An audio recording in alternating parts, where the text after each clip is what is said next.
Thank you, Cindy Lou. Welcome to today's City Council meeting. We continue to host hybrid meetings to keep everyone healthy and safe. Our meetings are public, and you are welcome to join us in person on WebEx or by watching from the Council's agenda page, Facebook, YouTube, or SLC TV. We hope you'll continue to join us in whichever manner you feel most comfortable. This is a work session meeting during which there is no public comment. Please join us on March 21st during our 7 p.m. formal meeting to share your comments.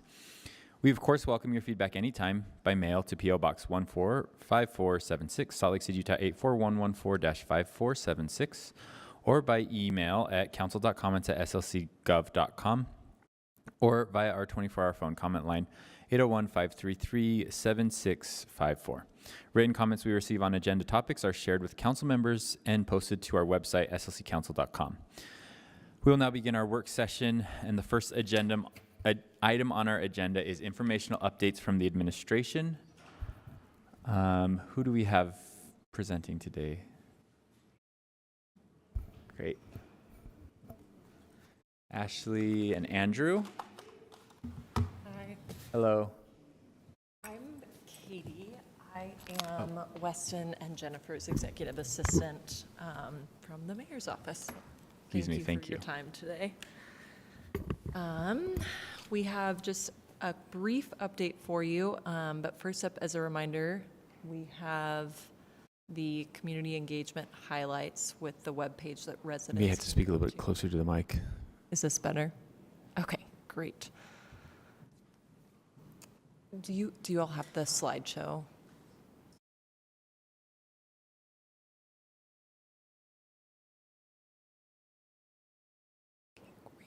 While you're pulling that up, I just want to let the public and council members know, I think you may have heard this already, but we're going to switch items 2 and 3.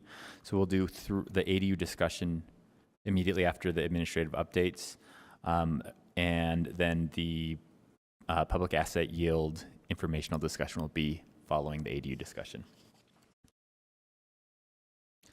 Okay, go ahead. Great. Thank you. All set. Great. The next slide.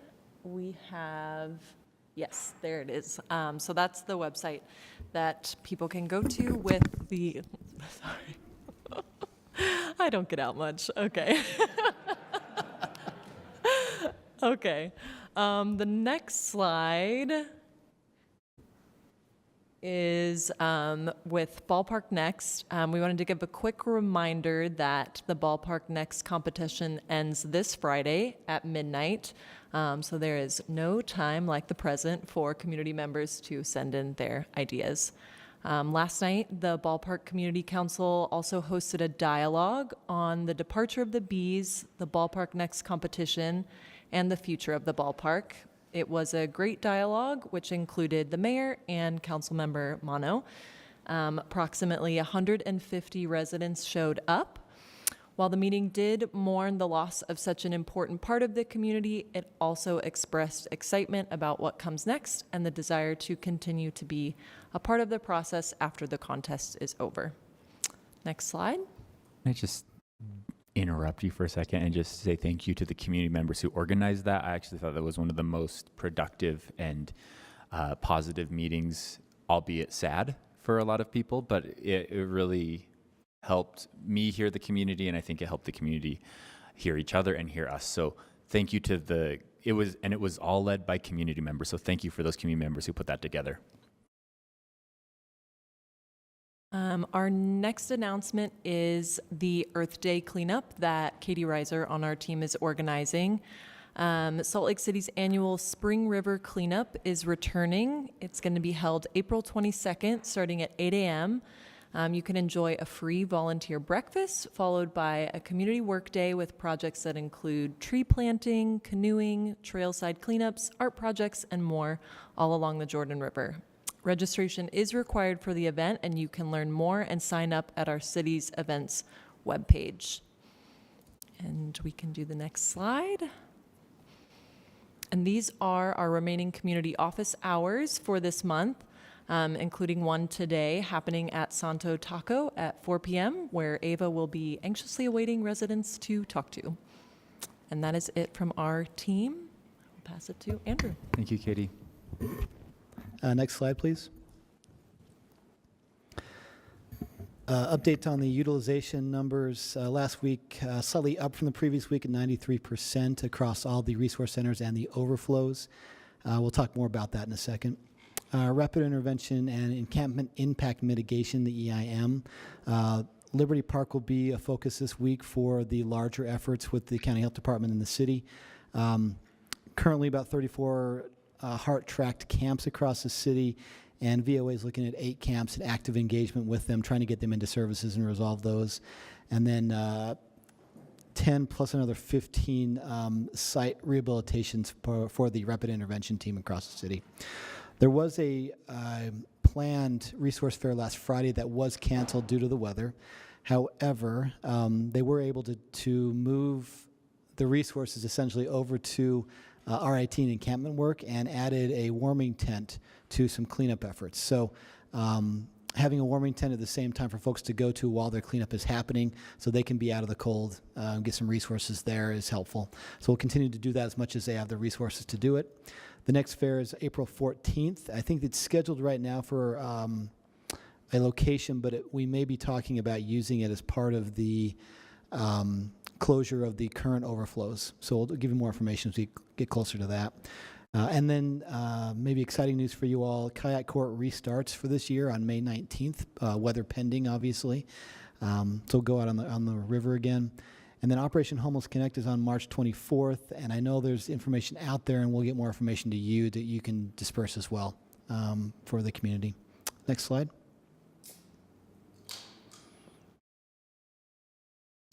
Winter overflow ramp down, and this is, they call it ramp down in the provider circles for some reasons we'll talk about. In the Miller and King resource centers, as well as the Pamela Atkinson in South Salt Lake, they have the ability to stay open until the end of April, essentially, based on city and state ordinance. And so instead of remaining completely open until the end of that date, and then that date they just sort of end and everyone gets sort of turned away, they tend to ramp down over a period of time starting now. And so what they'll do is in the mornings, they have some beds that are held for multiple days and some beds that are every night, and then the overflow beds that are nightly. So in the morning, they ask people who want to stay in the next night if they want to stay in, and they can stay there and go forward in that same bed. But generally every day there's a couple of beds, a handful at a time, that just don't get re-upped immediately. And generally those get repurposed during the day to somebody else. What they do in the ramp down is those particular beds that are not accounted for in the morning, they'll actually close those.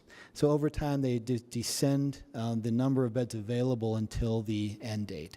So it's not a sort of harsh turn off that first night, but it's more of a gradual process of that. It's still difficult, and I'll be very clear with you from the operator perspective, this is the worst part of their year. When they have to decrease beds and turn people away at that point sometime in the springtime. So it's not what anybody wants to do, and I think we're going to try and make sure that in the future, as the system gets planned more and more thoroughly, that this becomes less of a necessity every year for everybody involved. Like I said earlier, we may try and get resource fairs and other outreach at those locations in advance of closing those beds. And then obviously if the weather is bad, the operators would open up beds as much as they possibly can on those nights. So it's not permanent closure until the end of April, but based on situational needs, they could increase the beds on a nightly basis. It's a different situation at St. Vincent de Paul and Mill Creek, as those are overnight only, not day in, day out, all day long. And so St. Vincent de Paul does close the April 15th based on the conditional use from the city. And that's the same every year, consistently. Mill Creek will close April 30th. And again, they both will probably retain full capacity until that last night, but that's pretty typical year in, year out for us. Are there specific questions that could be helpful for you all or anyone else? Councilmember Dugan. Thank you very much, Andrew. The status of the permanent supportive housing opening up by the end of this April, is that still on track? Yeah, so we had 3 projects that were funded through the city homelessness housing grant. 2 of them are moving forward with renovations, have permits, I believe, and I think they're on track. I think May 1st is probably the deadline for that, to have majority of beds. The 3rd one, we are working with them. It's probably a slower rollout, but they will have beds available from what we're seeing right now. Yeah. Great. Council members, any other questions for the administration? Thank you so much for being here and for those updates. Appreciate that. Okay, moving on to posted item number 3. The second thing we'll do tonight is follow-up discussion on our accessory dwelling unit ordinance amendments. We have here to help us Michael, Nick, and Brian Fulmer.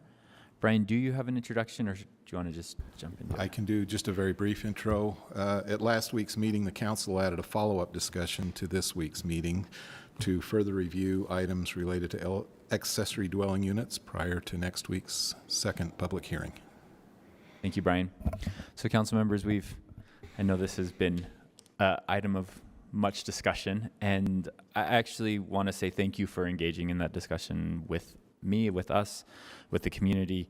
I know it's been frustrating at times, but I've passed out this little chart, which I think will hopefully illustrate what I'm hearing as the potential possibilities, anywhere from entirely keeping the owner occupancy requirement to entirely removing the owner occupancy requirement, and if there are potential things somewhere in the middle, compromises that council members would be amenable to. We've spent a lot of time laying out our policy positions, and some of that may be necessary here as well, but I'd ask that we don't reiterate the reasoning behind things and just focus on these possible solutions with the intent that the public can be as informed as possible next week when they come to give us another. We have a second public hearing scheduled because of this additional discussion, so that they can, if possible, and for staff purposes, attorney's office purposes, if possible, for us to get down to like a couple options that we're considering, that would be the most efficient for staff resources, so they can actually draft alternate motions and ordinances. If that's possible, that would be great. But just laying out this chart, from the spectrum of keeping owner occupancy requirement to all the way removing it, there are a few things. Some of these could coexist and others could not. The closest to removing the owner occupancy requirement would be to remove it but establish the fee. And the fee then could be waived if the unit were owner occupied. The next closest would be, and this is up for discussion, maybe you don't think they're in the same spectrum, but the next would be keeping the owner occupancy requirement for now, but allowing that to sunset in 2 years, unless the council acts again. The next one would be the idea of requiring owner occupancy for the construction of ADUs, but after a certain number of years and no substantiated enforcement actions against or code enforcement violations, that could be applied to remove the owner occupancy. They could then move or sell to someone that is non-owner occupied. That would allow non-owner occupied ADUs to sort of trickle into the city rather than allowing a big run on developers or organizations coming in and buying big swaths of the community, and seeing if those sort of the non-owner occupied ADUs that trickle in do present problems or not. And then this is a slightly new one, but came out of our discussion last week, removing the owner occupancy for keeping it only for single family zones. I guess in our discussion last week, it was noted that owner occupancy requirement in the current draft is not required for multifamily or commercial uses, but it is required for single family uses, even if it's in a commercial or multifamily zone. Personally, I would like that to be removed because we're putting additional restrictions on single family uses when they're in multifamily zones, which are sort of underutilizing their land value. And so to me, it's sort of backwards for us to say, well, you already don't have as much density as you're allowed to do, but if you do an ADU, we're gonna make you have that owner occupied. So it seems like a more of an incentive to tear down those single family homes in multifamily zones and replace them with duplexes or triplexes or whatever the land value would allow. And then, of course, keeping the owner occupancy requirement altogether. Does anyone have questions or things of discussion on these things? I do, and I had prepared a handout and some remarks Oh, of my great. own, but they do not fit into the framework that you just articulated. Okay. So, but I didn't know. So should take about 5 minutes. I timed it. You want to go first, and then we can, because if there are other additional options, we can certainly, this chart is not definitive, but Okay. Well, I mean, it might help because this is what I'm thinking, but I'll pass these out. okay. And I have some extras here, Brian, if you want to take them. And then I'm also sending all of you an email with some studies that detail some of the things that I'm saying. But so I've broken them down into different categories of all of the concerns. And then I have a column for the points that we straw polled and the staff recommendations, and then a separate column for removing owner occupancy. And I'm sort of comparing those two. So at the last council meeting, Councilmember Pui said that this is about housing, and I agree that this is about housing. The owner occupancy requirement allows us to help homeowners and renters at the same time. With the changes supported by 6 out of 7 council members, we can increase the number of rental units without eliminating the one thing that new and existing homeowners have that investors and developers don't. To remove the owner occupancy requirement would be to surrender the last competitive advantage this city government can offer them. We know that hundreds of existing single-family homes owned by corporations is happening right now in our city. And in the study that I just sent to you, it says that Utah actually ranks 6th in the nation for the number of institutional investors purchasing homes, which is 16%. Developers and corporate owners have access to capital that individual home buyers, especially first-time home buyers, will never have. This is not a theoretical argument. The purpose of and duty of a corporation is to generate profits. And while there are homeowners that could also benefit from having more than one property with more than one ADU, there's no question that those homeowners are outnumbered and outgunned by corporate developers. In the enforcement category, the owner occupancy requirement helps the city's enforcement efforts. Last week, we heard from our city attorneys, planning staff, and enforcement tell us that owner occupancy makes it easier to regulate short-term rentals, identify absentee landlords, and address nuisance issues. I fully agree that we must meet the demand for more enforcement from our constituents. However, the cost of doing so will ultimately come out of their pockets. It's not going to come out of the profits of landlords. It's not going to come out of the profits of corporate owners. They will pass that on to the renters. State law already limits the most valuable tools that we have in addressing these issues. We owe it to our residents to leverage the last tool that we do have to make enforcement easier and stretch every dollar we spend in that area. Regarding costs and financing, every study that I have read and the local experts that have spoken to us have said that ADU financing is the single biggest problem. Removing owner occupancy does nothing to reduce the construction costs for ADUs. A majority of council members are ready to commit more funding to ADUs than Salt Lake City and any city in Utah ever has. So I want us to focus on coming together on that accomplishment because that is a lot bigger than owner occupancy. In terms of equity, owner occupancy supports the city's equitable goals of thriving in place. It also supports aging in place, giving new buyers and struggling homeowners a way to help make their mortgage payments, protecting the unique identity of neighborhoods, promoting economic housing diversity, and keeping money in the local economy. A lot of the arguments that I made earlier about housing also apply here, so rather than repeat them, let me just say that there is nothing equitable about taking the keys to every single family home left in this city and dangling them in front of corporations. There's nothing equitable about rent money going to out-of-state property owners, property development corporations, and shell companies wholly owned by Wall Street investors. Regarding the process, The changes recommended by the administration and in our straw polls are supported by our normal public process. Removing the owner occupancy requirement is not. On the one hand, we have Salt Lake City specific data from staff and community partners. On the other, we have a few studies with no isolated data on owner occupancy in state jurisdictions that simply do not compare to ours. If Salt Lake City was not preempted from a whole host of issues from rent control to landlord practices, this would be a very different conversation.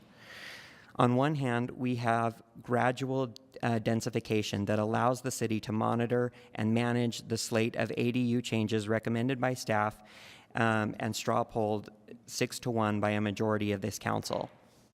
On the other, we have a risk of rapid, unmanaged, potentially unintended and largely irreversible changes throughout the city. Council members, while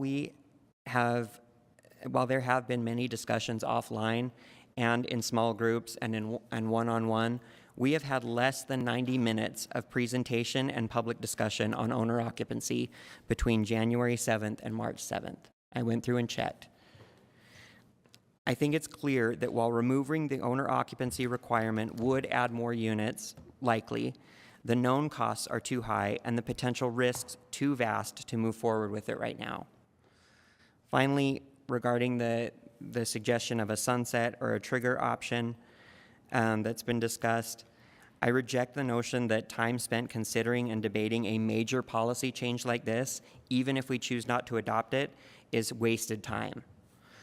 I've seen this council waste time on music subscriptions, fireworks shows, door hangers versus postcards, phase 1 versus phase 2 analysis, and disbursement of local business ARPA grants, and many more discussions we've had. And I am just as guilty as anybody on this council as contributing to those. However, of all the examples out there, this major policy change is not one where we should draw the line with an automatic trigger or sunset. In the time since our last meeting, 2 major banks have failed. In the last year, the cost of construction materials has reached an all-time high, and there have been multiple indicators of a possible economic recession. In the last few years, since the council amended our ADU ordinance, there was a pandemic, 2 major labor impasses declared by city-represented unions. Once in a generation police reform, including a zero-based budget audit, and the largest investment in parks and public lands in the city's history. My point is, economies change, markets change, priorities change, and in a democracy, elected officials change.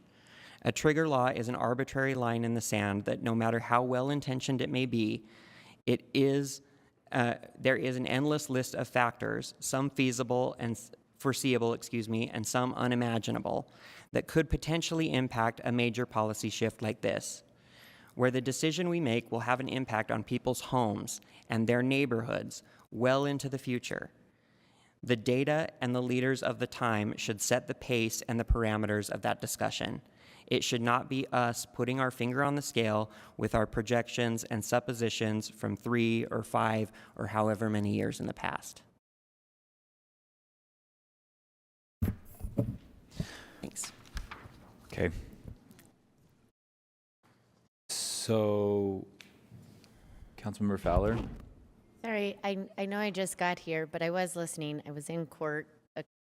Anyway, I just want to say I agree with Councilmember Wharton, and I appreciate all of the conversations that I've had with many of you, if not all of you, regarding this particular component of the ADUs. I appreciate the time we spent prior in getting the ADU ordinance to where it is now. And I really want to say,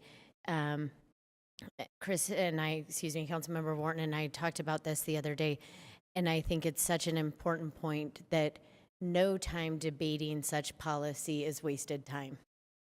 It's our job, in fact, even if it's fireworks.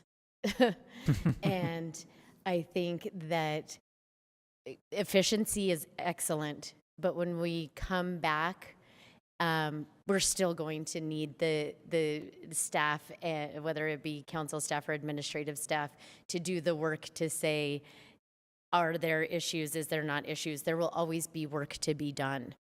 And we hope that there will always be that work to be done so that we're actually doing what our jobs, both as administration, as staff members, and as council members is, and that's to truly evaluate our policies and say, are we doing what's best for our residents? Are we doing what's best for the people that elected us? Are we doing what's best for this city? And so I hadn't thought about that point until we talked the other day, and I want to thank you for that. And that's all. Thanks. I want to just sort of respond. I want to agree with you, actually, that I think this discussion has been, whether or not we end on the same page, I don't think we're going to, but I think having this discussion in public has been really positive. I hope it has for me. I hope it has for everybody. I know that there's been frustration, but I hope the public looks at this and understands reasonable people can disagree, and that we really care about these ordinances that we're passing, and we don't do it lightly. We don't take our jobs lightly. So I will first agree with you on those things. It's like Councilmember Dugan had a comment. I just wanted to say thank you to Councilmember Wharton for this, for your discussion, your points, and the way you presented it, because it was very clear and well laid out. So I appreciate that, and I agree with all the points you made. So thank you very much.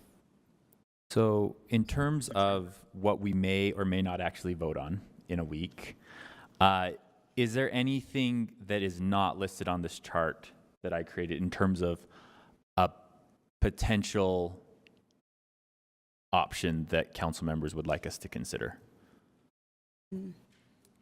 Thanks.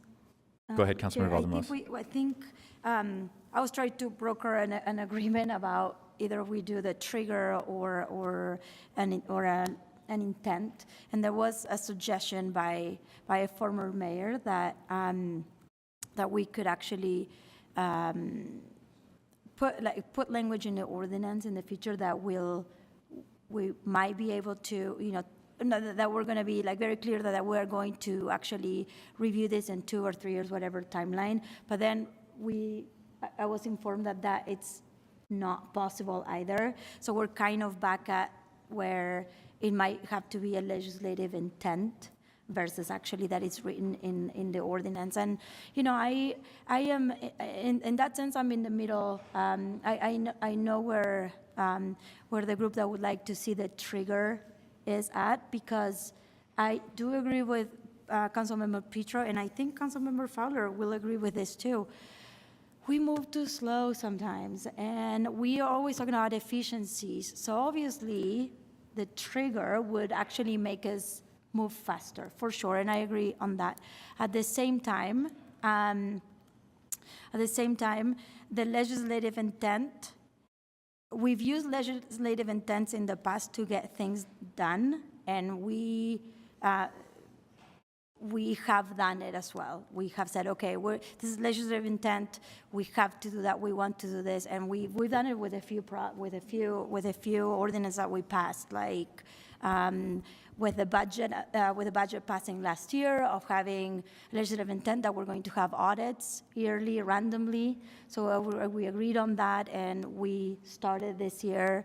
With some movement of that, audits of programs and departments, et cetera, just to see where we're at and what things we're doing. Maybe too old and we don't need too much, and we might not need that now. So I appreciate that, and I appreciate that we do it. So I think the very least with the legislative intent, if we are all committed that we are going to look at this in 2-3 years, because in 2-3 years, like Councilmember Wharton, things change. Economics might change. Things might change. We should commit ourselves, if we're in this position again in 2-3 years, that we are actually going to bring it up.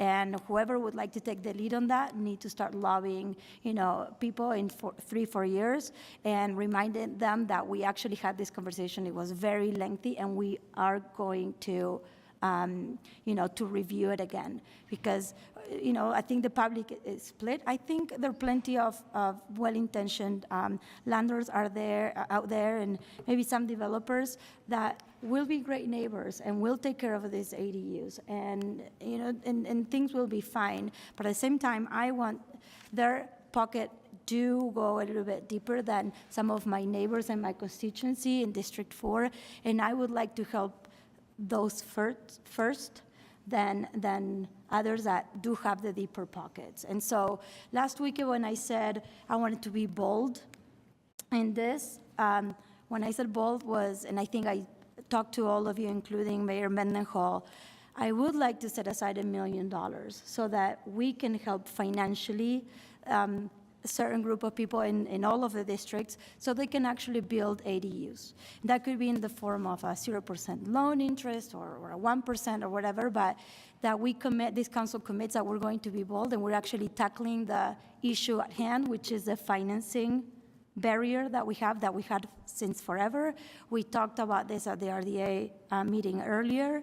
That the RDA in the 9 line is already focusing on that. I would like to go a step further as a council and actually do earmark $1 million for that.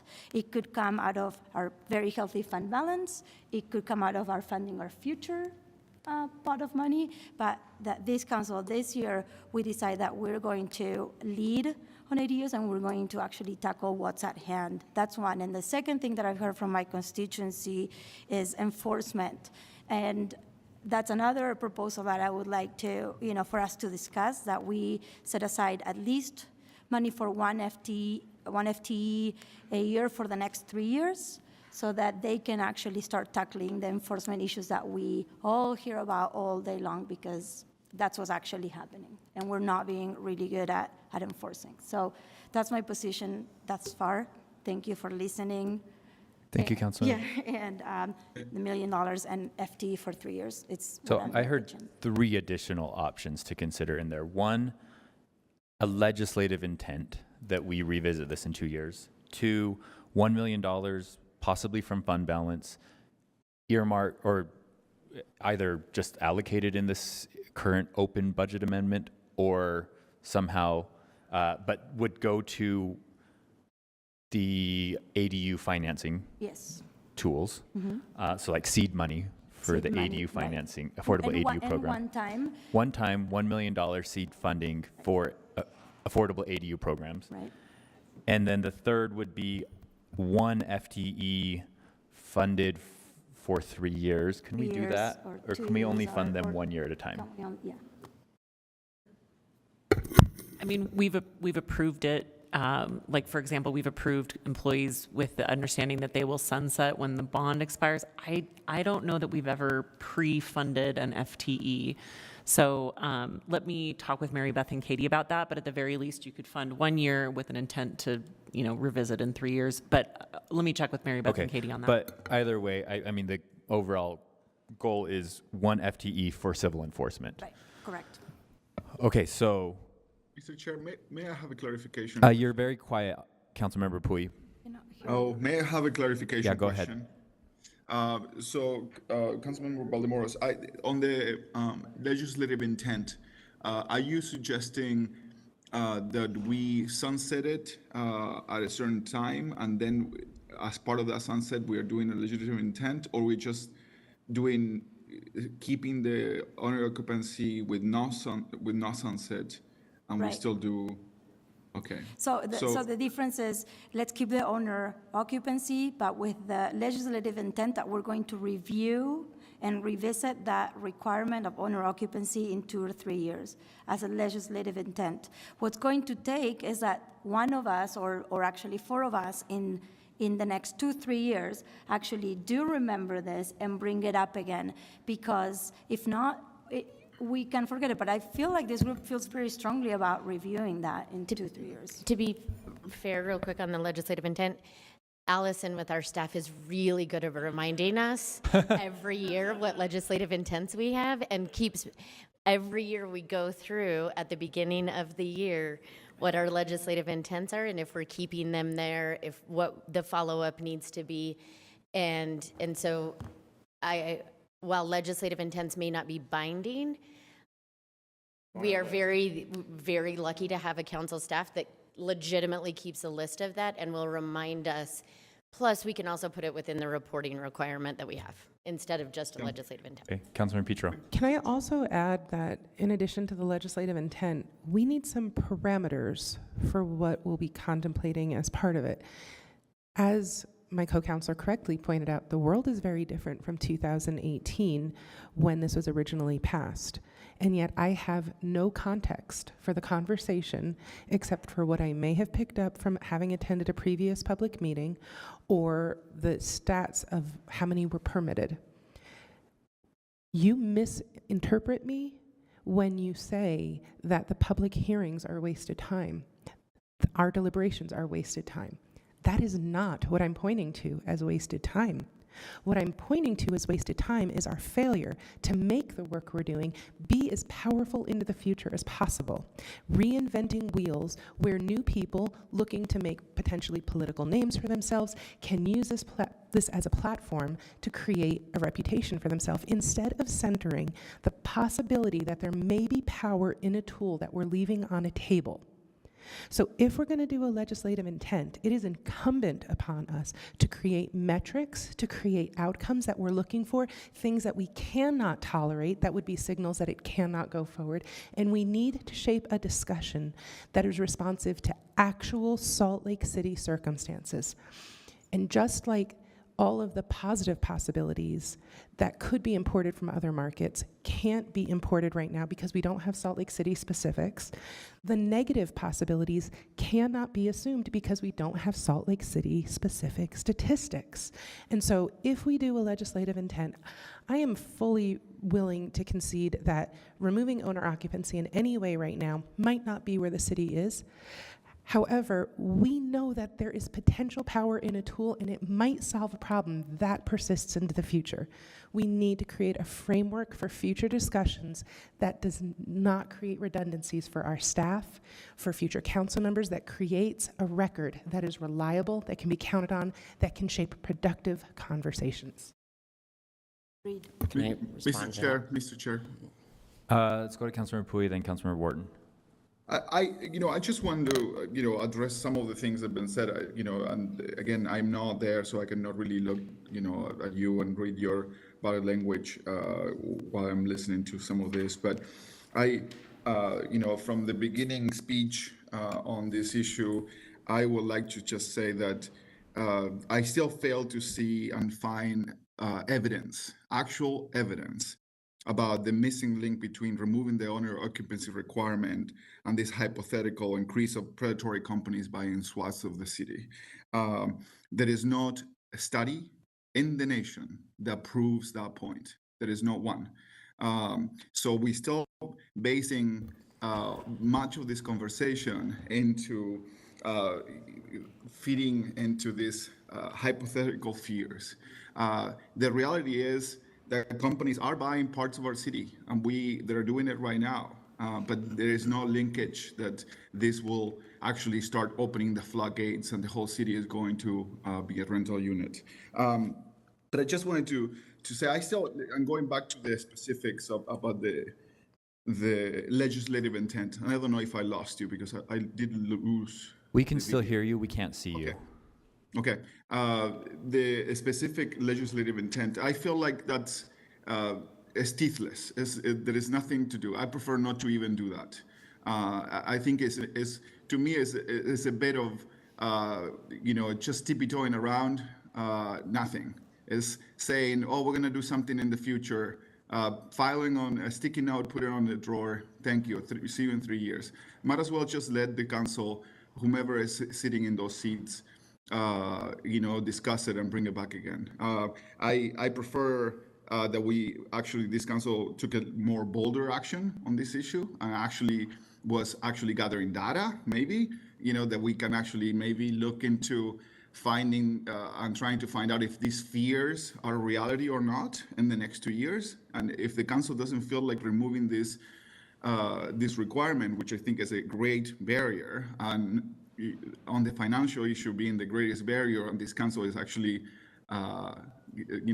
working on this from the RDA side and with the proposal of putting money that we discussed many times before. So I prefer that we actually did something meaningful. And not we just put it on a sticky note and saying, let's discuss it in 3 years. Thank you very much.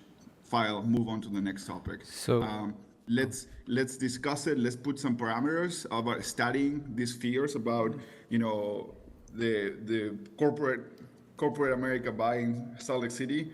And I think that's one of the main fears. And the second fear that was mentioned here, which was an enforcement.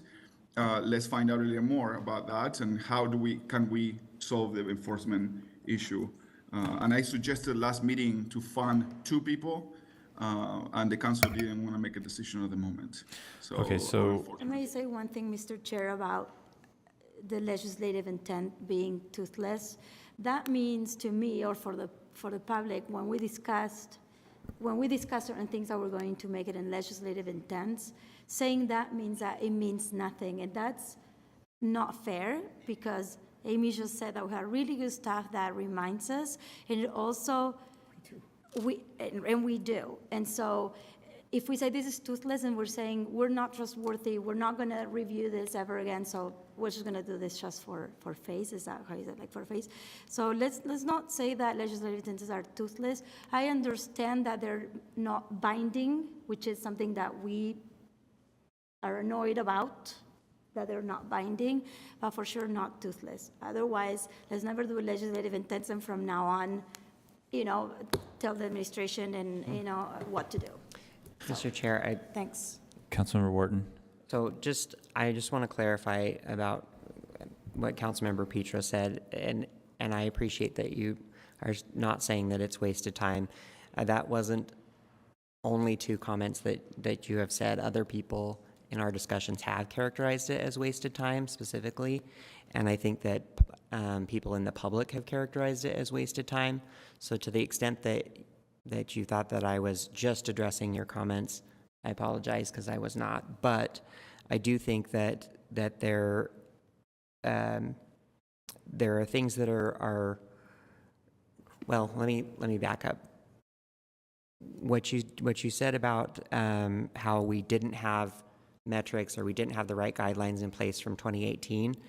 I respect that point of view. However, having been in here in the discussion in 2018, basically the instruction that we gave to planning at the time was, we want you to come back to us in a couple years and we want to talk about making changes to parking and making changes to removing the conditional use. And that worked, and we did that through a legislative intent. So to your point and to Councilmember Pui's point, our track record shows that putting those legislative intents actually does lead to the outcomes that we hope to see in the future. It does. So then my point of clarification is I would like a more directed outcome that we're going to be looking at, because as someone who wasn't here, who didn't have the benefit of the historical knowledge, the likelihood that we have new council members by the time we come to reevaluate this is pretty statistically high, and I would like to create a framework that helps guide the conversations, that helps us maximize time. I mean, this is a... Councilmember Warren said before Well, speaking over him, if that's okay. I appreciate that. I agree. I think we do need to have more specific language. I'm fine with that. But my bigger point is to say that legislative intents are still something that we vote on. They're still something that we are required to go over. And until the council decides we don't want that intent anymore, then we vote to take it away. Or it drops off based on having been fulfilled by the terms that we put in place. So I know there is a lot of concern that isn't enough, that doesn't go far enough, that's not bold enough. But the track record with legislative intents shows that we typically follow through with them unless there's a really good reason not to or to change course.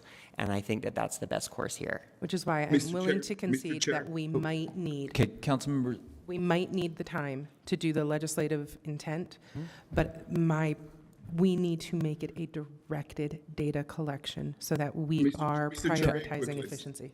Council members, Very quickly, Mr. Chair. Councilmember Pui, quickly. Obviously, I know what the legislative intent is. I used to work in the county, and I was tasked in tracking those. I understand what they do. What I meant is this legislative intent was too loose and it was toothless. It was, we're going to review this in 2 or 3 years. Thank you for, to me, that was not a legislative intent that I felt like it did anything.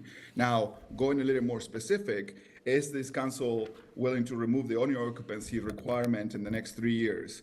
Come back to with study and look at what, reporting to us with information. That is what I'm looking for. I'm looking for some more bold and some steps towards that. And if that is an amicable change to the legislative intent idea, I'm supportive of it. If not, to me, it's a moot conversation. Thank you. Okay, council members, I appreciate all the discussion. I think I would like to start eliminating some of these options so that we can narrow it down to what we have at least more than one council member interested in. Can we cut out things that only 1 or 2 people are interested in? I'm going to start at the furthest to the right. I am assuming that we are going to cross out remove owner occupancy requirement entirely. I've already crossed it out with a marker, so. Yeah. Sorry, may I ask a logistical question? Yep.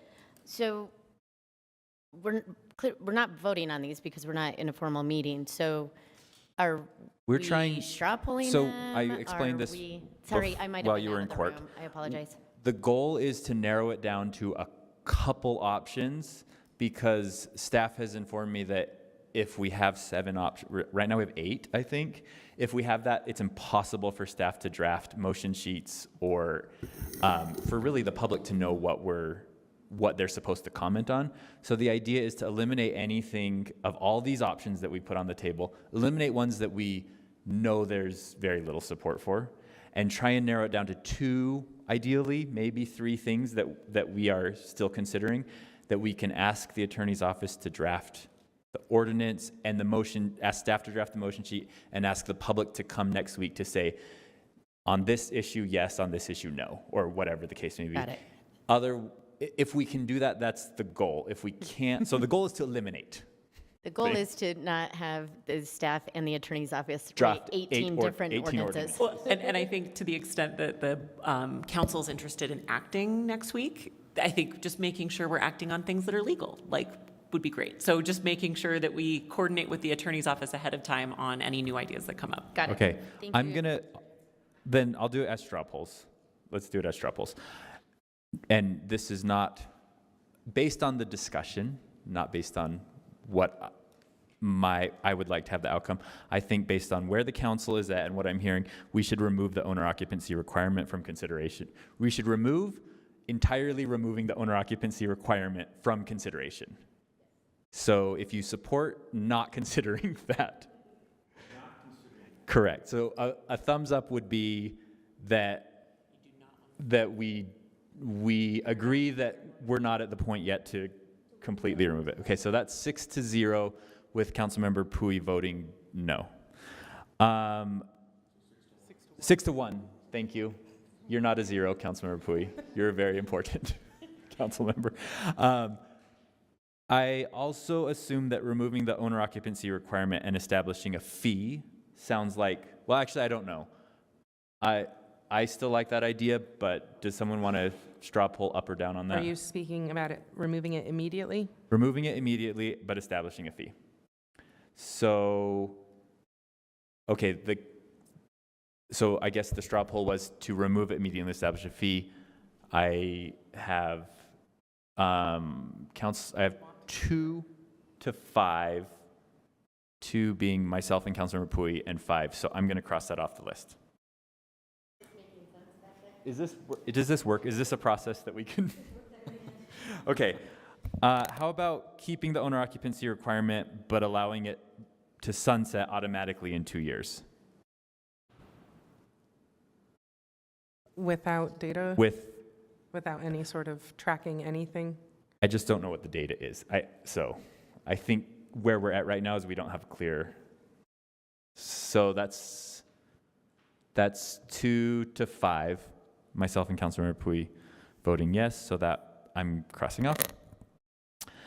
The issue of allowing construction of an ADU, requiring that to be owner occupied, but allowing that to be after X number of years, and we can define the number of years of owner occupancy, verified owner occupancy, and no substantiated civil enforcement actions, that they can remove the owner occupancy requirement, allowing them to either move and rent out both units or even sell to an investor at that point.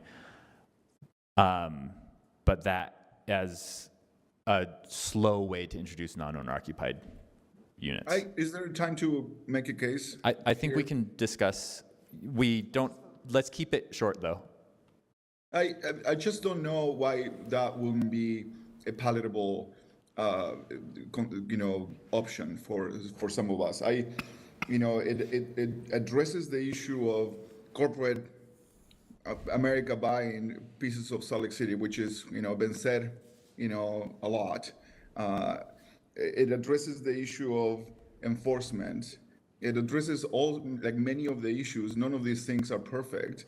And it also creates an opportunity for more housing density and gentle density in areas that are not happening. So I just don't understand, could I see some other options on this? Could we, talk a little more about this option? Is there even a warm place where some of the council members could be? Because again, it's not moving, we're not doing anything. And I know that, we want to feel good about what we accomplished, but we could accomplish more. And housing is our biggest battle, and affordable housing. And we just read from the RDA the gigantic shortage of housing we have in our city. So I just don't understand how this is not a palatable option for many of us. I also think this is a good option. I'd like us to consider that. Just Councilmember on Ward. the reason Councilmember Pui was saying I don't see why we can't look at this is that we don't even have a fully fleshed out idea of how this would work, let alone any input really from staff on that. Like if this was an alternative that was being seriously discussed as something other than just sort of a half-baked idea, then I feel like we could vote on something. I don't feel like we don't even have the terms defined in this piece of paper that we're looking at. So without looking at those and without knowing what that is, who would enforce it, how it would work, and how much it would cost, most importantly, I don't see how we could vote yes. Okay, let's. Councilmember Warden, and could we, this council, consider this to be the legislative intent? That in X amount of years, however, many years this council felt strongly about, we look into this to give us more data. Well, I think if we're reviewing it in a couple of years, we review the whole issue again. Correct me too. We're voting to consider it, not to approve. As a consideration. We're voting Right, to ask like staff to prepare an ordinance for our consideration. Yes, but again, yet another month has gone by where we're departing from an option that we could pass today. Well, not today. We could pass next week. And there is 1 week left between now and the public hearing to put this together so that the public can comment on it. And I don't know when we're going to present that to them so that they can intelligently discuss it with their comments. Let's call the straw poll on this. So that's 3 yes, 4 no. The yeses being Councilmember Pui, Councilmember Petro, and Councilmember Mono. So I'm going to remove that. Okay.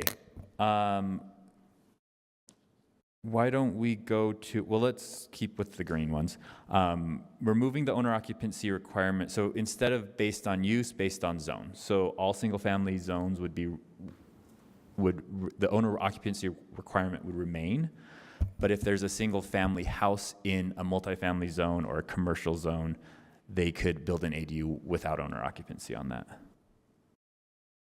So an RMF 30. Good clarifying question, because this was something that came up last week of the zones versus the uses, and if you have a duplex and then you build something and that's allowable without it being owner occupied already. So this seems more complicated to me than just,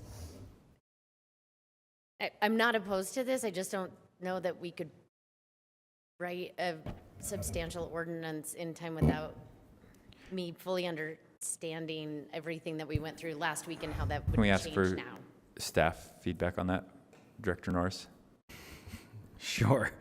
So I think it probably depends on the extent that you want that to apply. So in the code, the proposed code right now, it includes some exceptions, like we said, for that owner occupancy isn't required when it's the principal use is a duplex, multifamily dwelling, or a non-residential land use.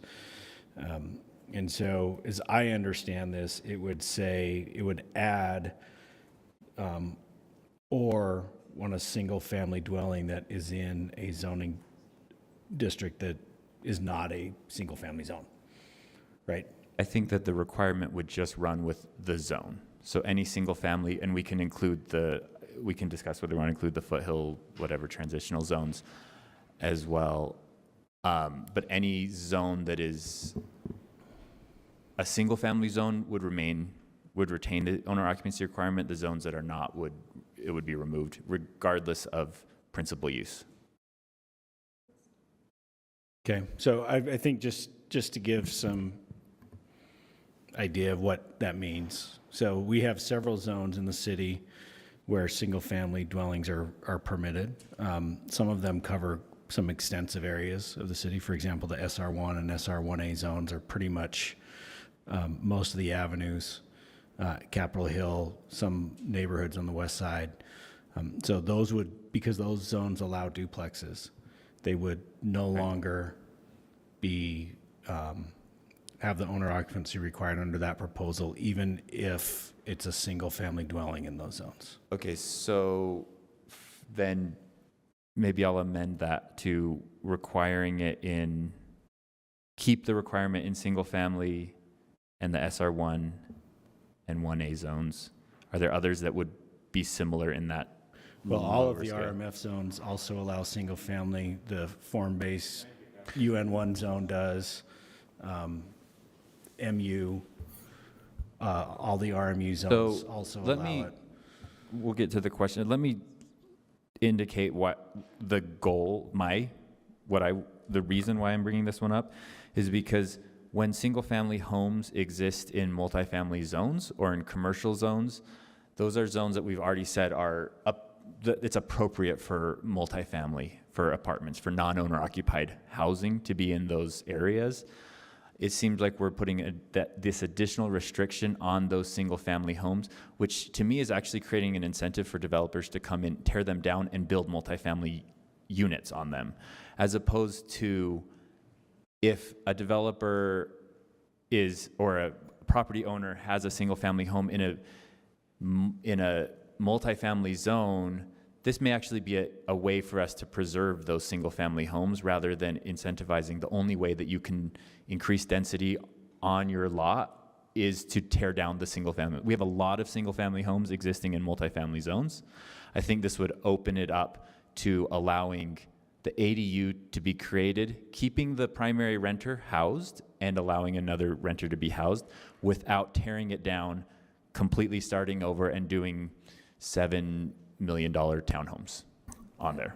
Thank you. Oh, sorry. You're first. Oh, Wharton, then Fowler. thank you, Mr. Chair. That's sort of the essence of my question too, is this consistent with what we just did with RMF 30, in that, does it make it, I almost wish that we could call Cindy Cromer up to the podium, but I won't do that. But my concern is, if it's true that it would be more likely to take, let's say, a historic home that's not in a historic district, so it doesn't have the legal protection, and maybe that home is being used as a naturally occurring affordable housing unit, does allowing an ADU like unintentionally, or does it create some sort of loophole or something that incentivizes destruction of the home, the primary dwelling? Or does this make it more likely, as we were trying to do with RMF 30, that that home would be preserved because there would be a new revenue option? Is anyone prepared to answer that question?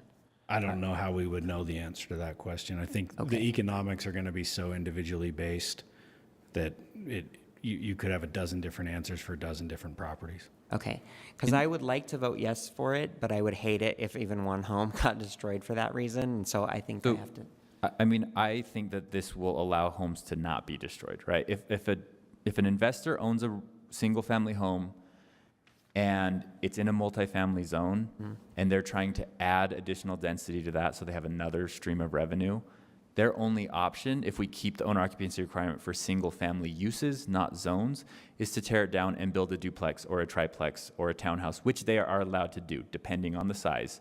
So for instance, the RMF 30 ordinance that we passed last year, if there's a single-family home in that zone, that owner can not build an ADU because they don't live in it.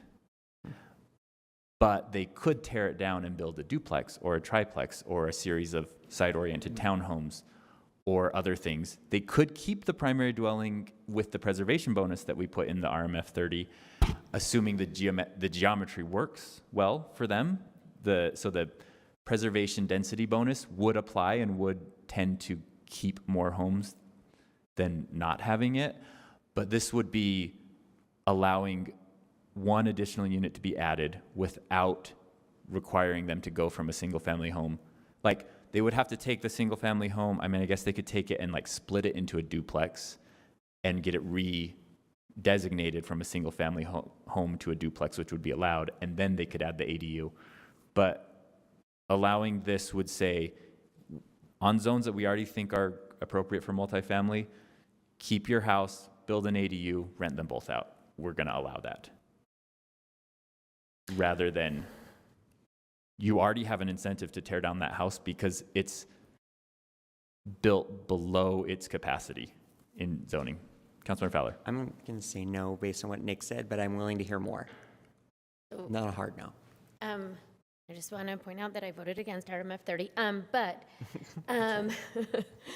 that, and I apologize if I missed this conversation in the last several ADU conversations we've had, but this seems like somewhat of a newer idea, and maybe based on some of the things we heard last week. I mean, and so I'm not like totally opposed to it. In fact, I think that there are some potentially really good things here. I just feel like if we're doing a straw poll and this is the first time I'm actually hearing about it, then, and again, it may have like come in with all of the other discussions that we've had, but to like see it on paper and to try to think about the different zones and the things, and if I may, and I've like, you know, these things because this is your world. I don't know if the public does completely, right? And so this is one of those that I don't know that I would want to say, yes, let's have the attorney's office and our staff create a motion for, but it's certainly something that like, I want to explore. It just feels like if we're going to make a decision, I need a little bit more information on it. So I'm going to vote no just because of that part of it. I think the intent is to, my intent is to say, if this is something we want to continue exploring, then let's keep it on the table, have the public come listen to the public hearing, see if people have thoughts on that, continue to have discussions about it, flesh it out a little bit more. But I think it's something that a compromise that's pretty small, actually, and it really preserves, I mean, we can choose which zones it does and does not apply to. But it would, I think it's hopefully something that we can at least come somewhat to the middle on. May I ask another Yes. question? If part of this is like efficiency and staff time and administrative staff time, that's like, we're creating part of the ordinance in there, and I know that if I look at any of our staff or the attorney's staff, they'll be like, no, we can get it done and it'll be fine, because they always tell us. Is there a way to like keep it on and hear from the public about it? It just seems like I don't have enough information to do anything with or to feel any sort of way about, except apprehensive, because I don't have the information. Mr. Chair. Councilmember Dugan.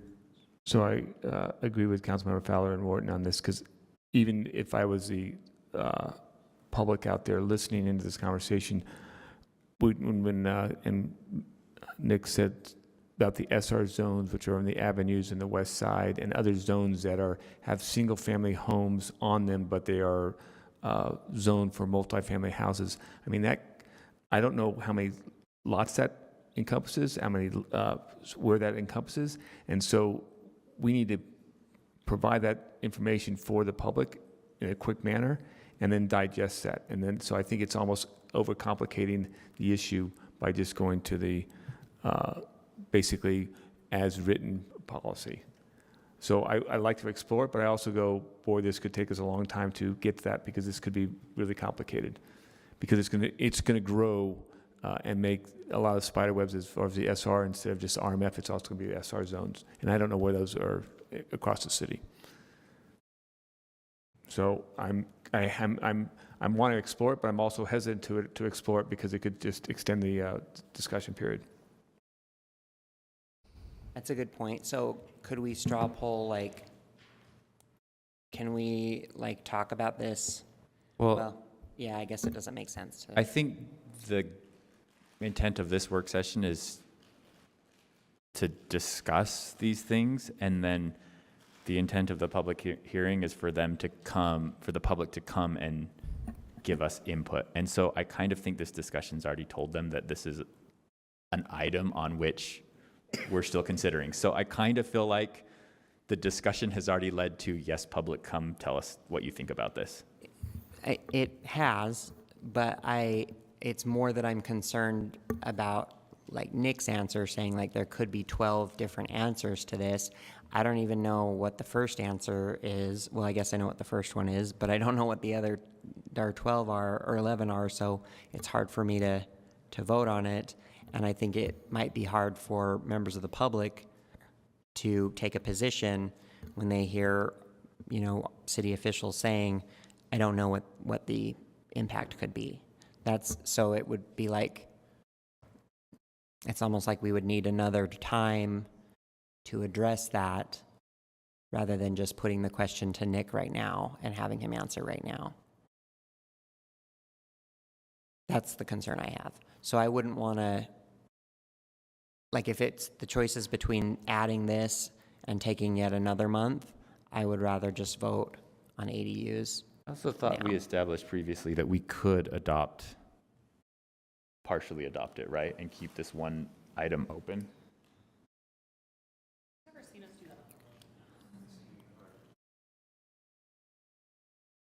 Sorry, I'm talking to the microphone. I've never seen us do that on a land use ordinance. Looking at Katie to see if she can remember us doing that, but we've done it on budget amendments, where it's easier to kind of split things out. But We have done it on a couple of zoning amendments in the past, where the council has decided on most parts of a proposal and then kept a separate part open, and we can find which those were. I know Paul Nilsson has a list of those. okay, I'm just not sure. It seems like things are intertwined. I'm not sure how easily that would work in this case. It might be hard. Mr. Chair. But sorry. If I could we get a clarification again from Nick on when he said SR zones and RMF zones with single-family homes, they're currently zoned for duplexes or zoned for multifamily. Can you clarify or just? So those, yeah, I can. Those, depending on the zone, those zoning districts aren't just single-family only zoning districts. So they have different requirements for different densities.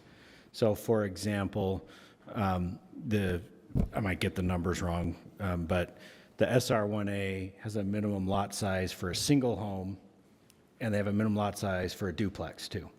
And so in order to do that duplex, you'd have to make sure you have to meet the minimum lot size, right? And then meet all the other requirements, setbacks, height, et cetera.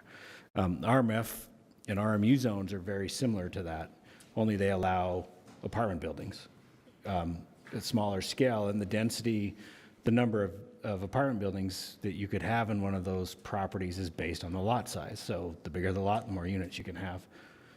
So, when we did the RMF 30 proposal, one of the reasons why we lowered some of those density requirements is because the overwhelming majority Nick, of lots couldn't comply with the minimum lot sizes. And so we were bringing that more to reality than we were. But Nick, with all due respect, an ADU is not a unit of density. So I don't see why density and lot size. I was simply answering the question about what those zones do. Understood. But the proposal is to consider owner occupancy based on zone, not based on use. Right.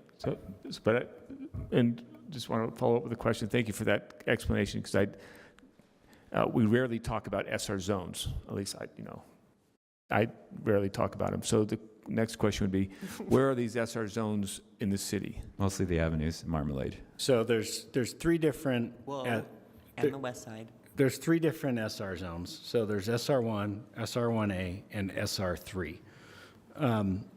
The SR1 zone used to be its own standalone zone. It's kind of scattered. It's the upper avenues is SR1. The lower avenues is, up to the foothill zones. And then the lower avenues is SR1A. The difference between those is the lot sizes and some setbacks and things like that. Both of those zones are found in other parts of the city, just not as consistently. The SR3 is almost exclusively inner city blocks found in the central city neighborhood, where the historic development pattern, as we broke up our 10-acre blocks, was to have smaller mid-court streets and small lots, and they have a variety of housing on those, whether they're single-family or townhomes or apartment buildings. Thank you. Okay.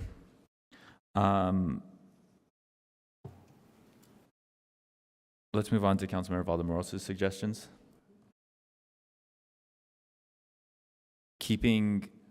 So the first one was to pass a legislative intent for us to reconsider this in 2 years. Correct. Understanding that it is what it is, but To reconsider the owner occupancy requirement. In so 2 years. Yeah. So very specific. Can we do 3? Because I think it takes a year of telling people and then 2 years of, I would propose 3. I agree, 2 years is not enough for anything because implementation takes so long. I actually would feel comfortable with a scope that goes up to 5 years if we are collecting Councilmember data. Valdemoros, do you accept that I accept amendment? that, and I would like Councilmember Petro to help me also other than the 3. So first of all, very specific. Consider removing the owner occupancy. 3 years, fine, but also who are we going to get information from, and the metrics that we are, that we're going to have really good information in 3 years. So I'm not sure if Member Petro has a suggestion that we talk to the politics, the Hinckley, not Hinckley, Gardner.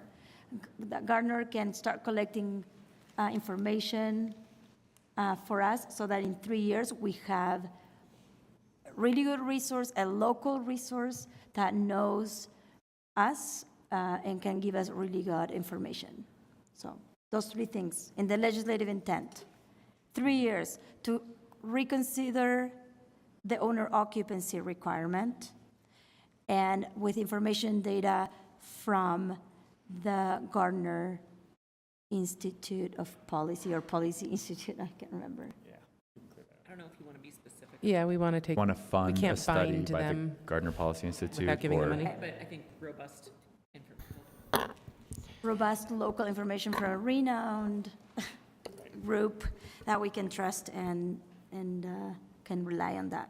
And one more friendly amendment to revisit, because reconsider implies that we're going to make a decision, and they may revisit at the time and decide to keep something, or they may decide to do something entirely different. So I would like to say revisit. Revisit lawyer terms, Yes, thank you. So the straw poll is to revisit. pass the legislative intent that the council will revisit the issue in 3 years and also begin collecting data. Yes. Okay, let's vote on that one. I see 7 yeses on that. Okay, do you want to go through your other two? All right, yeah. The next one would be setting aside a one-time $1 million for ADU financing, whether it comes from general fund balance or funding our future, which seems appropriate. Can I make a Yeah. friendly amendment that we just specify that it comes from fund balance? Yes. No, they use, oh, sorry, never mind. I thought it, okay. Councilmember Fowler? This financing for what? Affordable ADU programs. Affordable ADU programs. Can we wait until we get the budget, since we just heard today a brief about the RDA looking into an affordable ADU assistance program, and we asked that question, and we decided that that is probably going to be a priority of ours, and so this feels like I actually No. want to say that I support that with Councilmember Fowler, and I would like to, girl, I have been on your side so many times. I am not taking this first public dissent as, okay, but I would like to also put the enforcement on budget considerations to allow the mayor and her staff to know that I am anticipating strong increases to enforcement But that was our and to these things. third point. Yeah, that's the But next thing. I prefer to do it as part of our budget deliberations, since we're not materially making any difference in time. A few weeks in city years isn't that much. So let me clarify, or at least maybe you can help me clarify what I'm trying to accomplish as I understood our RDA intent of the ADU. The ADU project in the RDA area was specific for the 9 line. So it would be funded with those funds that are proceeds of the 9 line project area. So therefore, if that's the case, then I would like to fuel, if that's the word, to fuel that program so that it becomes citywide. But that's why I wanted to, to ask you now that we do have this intention, so that then when we have to look at budgets, or when we review, or when the staff comes over and tells us this is how we're going to do it, that we have the money already earmarked. Otherwise, I feel like if we don't do it now, it might, other priorities come into place, people forget, all of the things. Let's just be bold, and then let's say yes to that today, because that's the one that's going to make the most impact, I feel. Can we for do a that. legislative intent to say yes to it today, but then make it enacted as part of the budget season?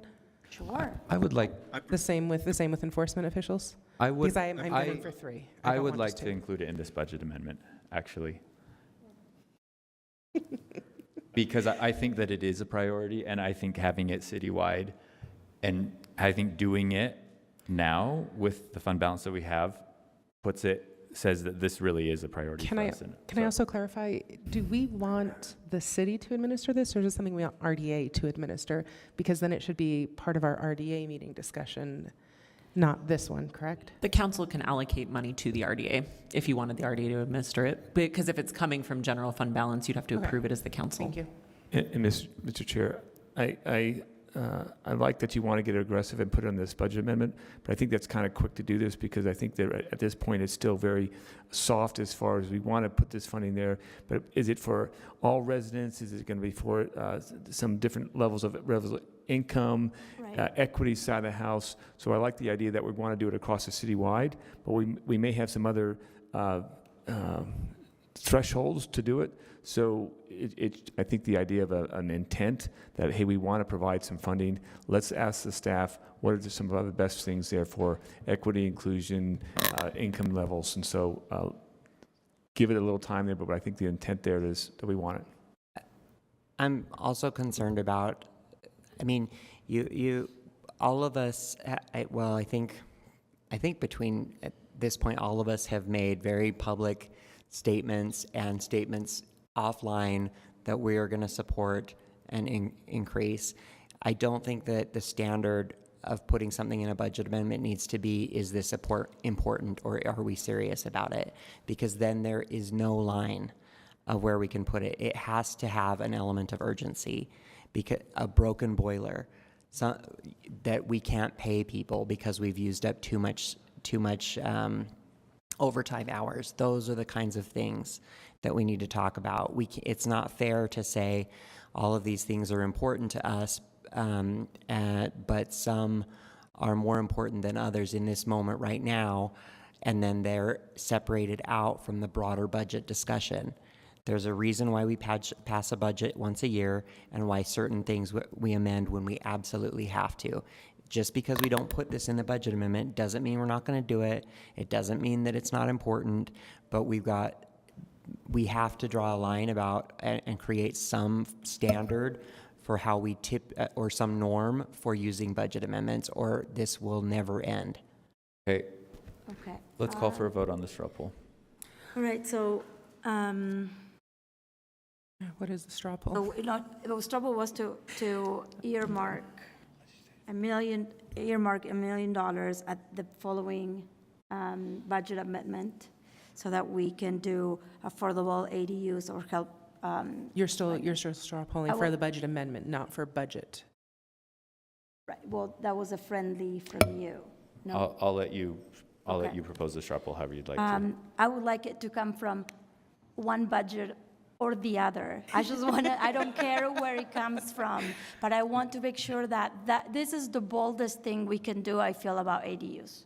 Obviously, granted that the other bolder thing would have been, remove the requirement altogether, what we should decide on, but the next bold move that this council can have, this city, is to say, yes, let's set aside money, because the biggest hurdle right now, it's the construction cost. We need to help people build these ADUs because we need the housing. I think we should wait until budget season 2, because I'd be committed to looking for more than that. If we know that it's $250 for a 650 square foot in Guadalupe, that's 4 that we're potentially. So let's put it off to budget season, and I'll look with you for more money for that. Okay, that's the straw poll then. So just logistic, Go ahead. go ahead. Clarify this. Jen, go ahead. I'm just saying logistically, because the annual budget is not in front of you, it would also be a legislative intent, because there's no way to force the mayor to include it in her budget, and you would have to add it, and that's fine, and you can do that, but it would be a legislative intent. Great. We all said essentially yes. The only reason I'm voting no is because I think we need more answers, and that will come later. Okay, that's but- 5-2 with Councilmember Puy and Councilmember Fowler voting no. Great. The next idea, legislative intent, issue, or proposal, is to have, to also earmark some funds for at least one full-time employee to enforce on ADUs, and that's to prevent more people being in an ADU that's supposed to be, to prevent landlords from being absent and, and being bad neighbors, to prevent short-term rentals, people taking advantage of, of those ADUs that are supposed to be housing people long-term and not nightly. So I heard from and obviously you guys, council members, go ahead and amend or propose something. I heard somebody said, well, one FT is not enough, let's do more. So my proposal is at least to start with one. Mr. Chair, may I suggest a friendly amendment? I would like to suggest that we did 2, and also I would like to recall my vote from the last one. I meant to vote yes on that one, sorry. Okay, so for the record, the The 6-1. financing one was 6-1 with Councilmember Fowler voting no. Right. Sorry. So the friendly amendment is to do 2, I suggested last meeting, but also not to constrain them so much that they're only enforcing on this ADUs, that are enforcing on code.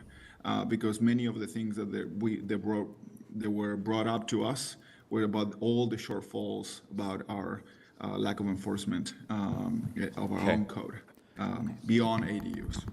Great, So I take it, yes. you accept the I amendment? accept it, Okay, yes. so Mr. Chair? Oh, Mr. Chair, hold on. Does this add to the discussion? This is the discussion on this item right here, because again, this is a budget need for the FTE, whether it's one or two.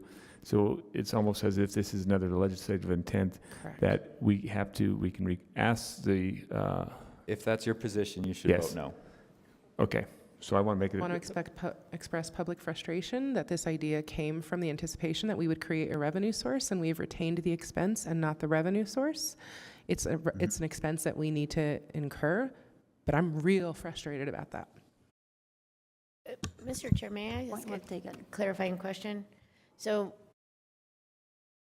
there is not a proposal on the table for how much money or where the money's coming from. It's just that we have some money for 2 positions. Is that right? No, it would come from general fund. Okay. And I Is there a believe last proposal week we about? said it was 100,000 per Yeah. person. Yeah, last I week didn't know we suggested were still voting on 200,000. last week's straw poll, so I apologize. I missed that part of it. So this straw poll is $100,000 for 2 people to come out of the $200,000. general fund. Oh, 200 for 2 people to come out of the general fund during this budget amendment. Yes. Correct. Yes. Okay. Okay. Show your feelings. This is your straw poll on. Yeah, I'm clarifying. Thank you. Thanks for clarifying. I said earlier, I don't care where it comes from, if that's great. If somebody, it's the timing, right. Let's do budget amendment. If it passes, great. If not, can we propose that it comes from? Yes. Yeah, there you go. Okay. Great. Perfect. So that's 3 to 4, 3 yeses, 4 noes. The yeses are Councilmember Pui, Councilmember Valdemoros, and myself. So now the proposal, the straw poll, is to pass a legislative intent that we add those 2 FTEs during the budget season. Yes. Okay, that, Councilmember Pui. Sorry, what was that? The straw poll to add it in the budget amendment now failed, and so now we're voting on a straw poll to pass it during the budget season. Okay, that is 7-0. Yes. Great. Okay, I think that brings us to the conclusion of this agenda item.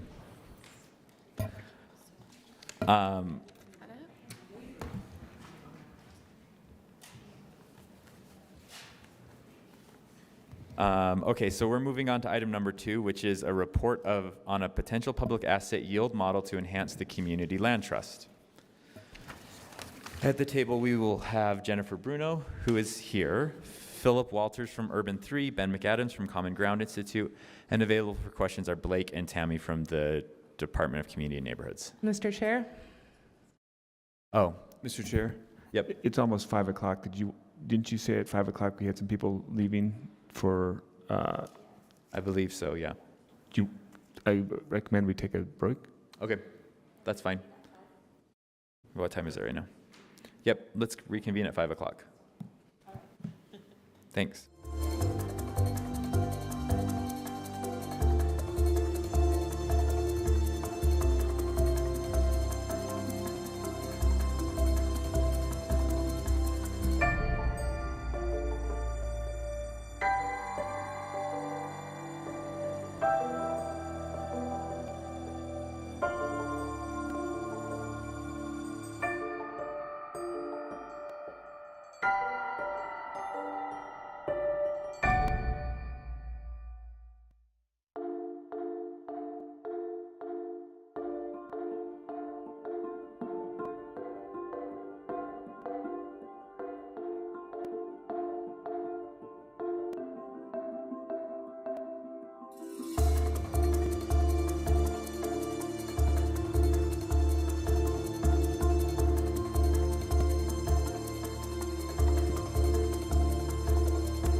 get started. We are on item number 2. Council Chair, before we start, I need to disclose, I work for former Congressman Mayor McAdams on conceptual issues like this. I do not work on anything having to do with any city issues, and we are very close. We are very clear about delineating what things I'm allowed to work on and what I'm not. As there is no consideration tonight being given to any action, I am going to stay in the room for the presentation. In the future, I will be mindful of any recusals I need to make. Thank you, Councilmember Petro. So we are discussing a report on a potential public asset yield model to enhance community land trust. And we will, who's kicking this off? Jennifer Brunner? I can just do a really brief intro, and then I'll turn it over to these guys to continue just to orient the council. In 2021, the administration hired the consultants Urban 3 and the Common Ground Institute to recommend strategies to expand the city's community land trust. Currently, that trust is administered by the Department of Community and Neighborhoods. The resulting study is before you guys tonight, which focuses on how the city may choose to use current real estate assets in order to maximize revenue. The revenue source could then be used to expand the city's community land trust or other public policy goals. The study in Transmittal referred to this as the PAY model, which you may see throughout the staff report in Transmittal, and that stands for Public Asset Yield, and the yield refers to the revenue generated from the public assets. As Councilmember Petro mentioned, there's not a specific proposal before the council to consider approving tonight, that this is just a starting point for the conversation. So with that, I'll turn it over to these guys. Okay, thank you. Thank you for the opportunity to present on the city's public asset yield study. This study was initiated in June 2021, and Urban 3 and Common Ground Institute are with us today to discuss the ideas and concepts included in the report. CAN administration, housing stability, and the RDA were on the selection committee, and each department with asset holdings participated in the working group meetings throughout the course of the study. The purpose of the study was to conduct an initial brainstorm on how to best leverage the city's assets to meet long-term policy objectives. Urban 3 and Common Ground Institute will present a holistic, multi-departmental, and innovative municipal approach to how we think about capital asset management. One of the possible outcomes of implementing the study's recommendations would be the facilitation of additional and affordable housing units to address the housing supply and affordability crisis that our community and much of the nation is currently experiencing. So the concepts presented today are initial findings that are part of the administration's all of the above approach to addressing the goals outlined in the city's moderate income housing plan. And today's discussion is meant to engage early and often with the council, as well as gauging your level of interest and if there's a desire to move forward in further exploring these concepts. This briefing is not a formal proposal from the administration, but is an update on a study that the administration did to brainstorm ways to generate resources for affordable housing. So I'll now turn it over to Philip with Urban 3 and Ben McAdams with Common Ground Institute. Thanks. Thank you. Well, Philip's going to start, and he's going to bring up some slides that we're going to walk through to kind of, there we go. Yes, there we go. Thank you, Ben. How's my internet doing all the way from Asheville, North Carolina today? I seem to be hearing you guys just fine. You sound great. We can hear you. That's great. Very good. Thank you. Let's see if it will let me. Oh, okay. So it looks like I won't be able to share, but that's probably okay. We have the same copy of everything. So go ahead and take me to the next slide. Very good. So what I have to explain to you first, because we're a little unusual at Urban 3, is how we look at the world and why it's a little different. And it's really, at its core, it comes out of our roots as a real estate, our roots in a real estate investment corporation, which taught us some of these lessons. And it really taught us that, frankly, we could look at our cities the same way a farmer looks at their ground. And Philip, can I interrupt you real quick? I think we're skipping a whole bunch of slides. So whoever's running the slides, if they can go back to the beginning. Up, keep going up. No, previous slide. That's okay, Ben. I can, Oh. it looks like a few of my introductory slides are missing. Yeah, I So think they're you'll- using the wrong slide deck. There's one that we emailed over. There's a hyperlink with this analyst email. Thank you. Sorry about that. Okay, I just know it'll trip us up later because they're different. okay.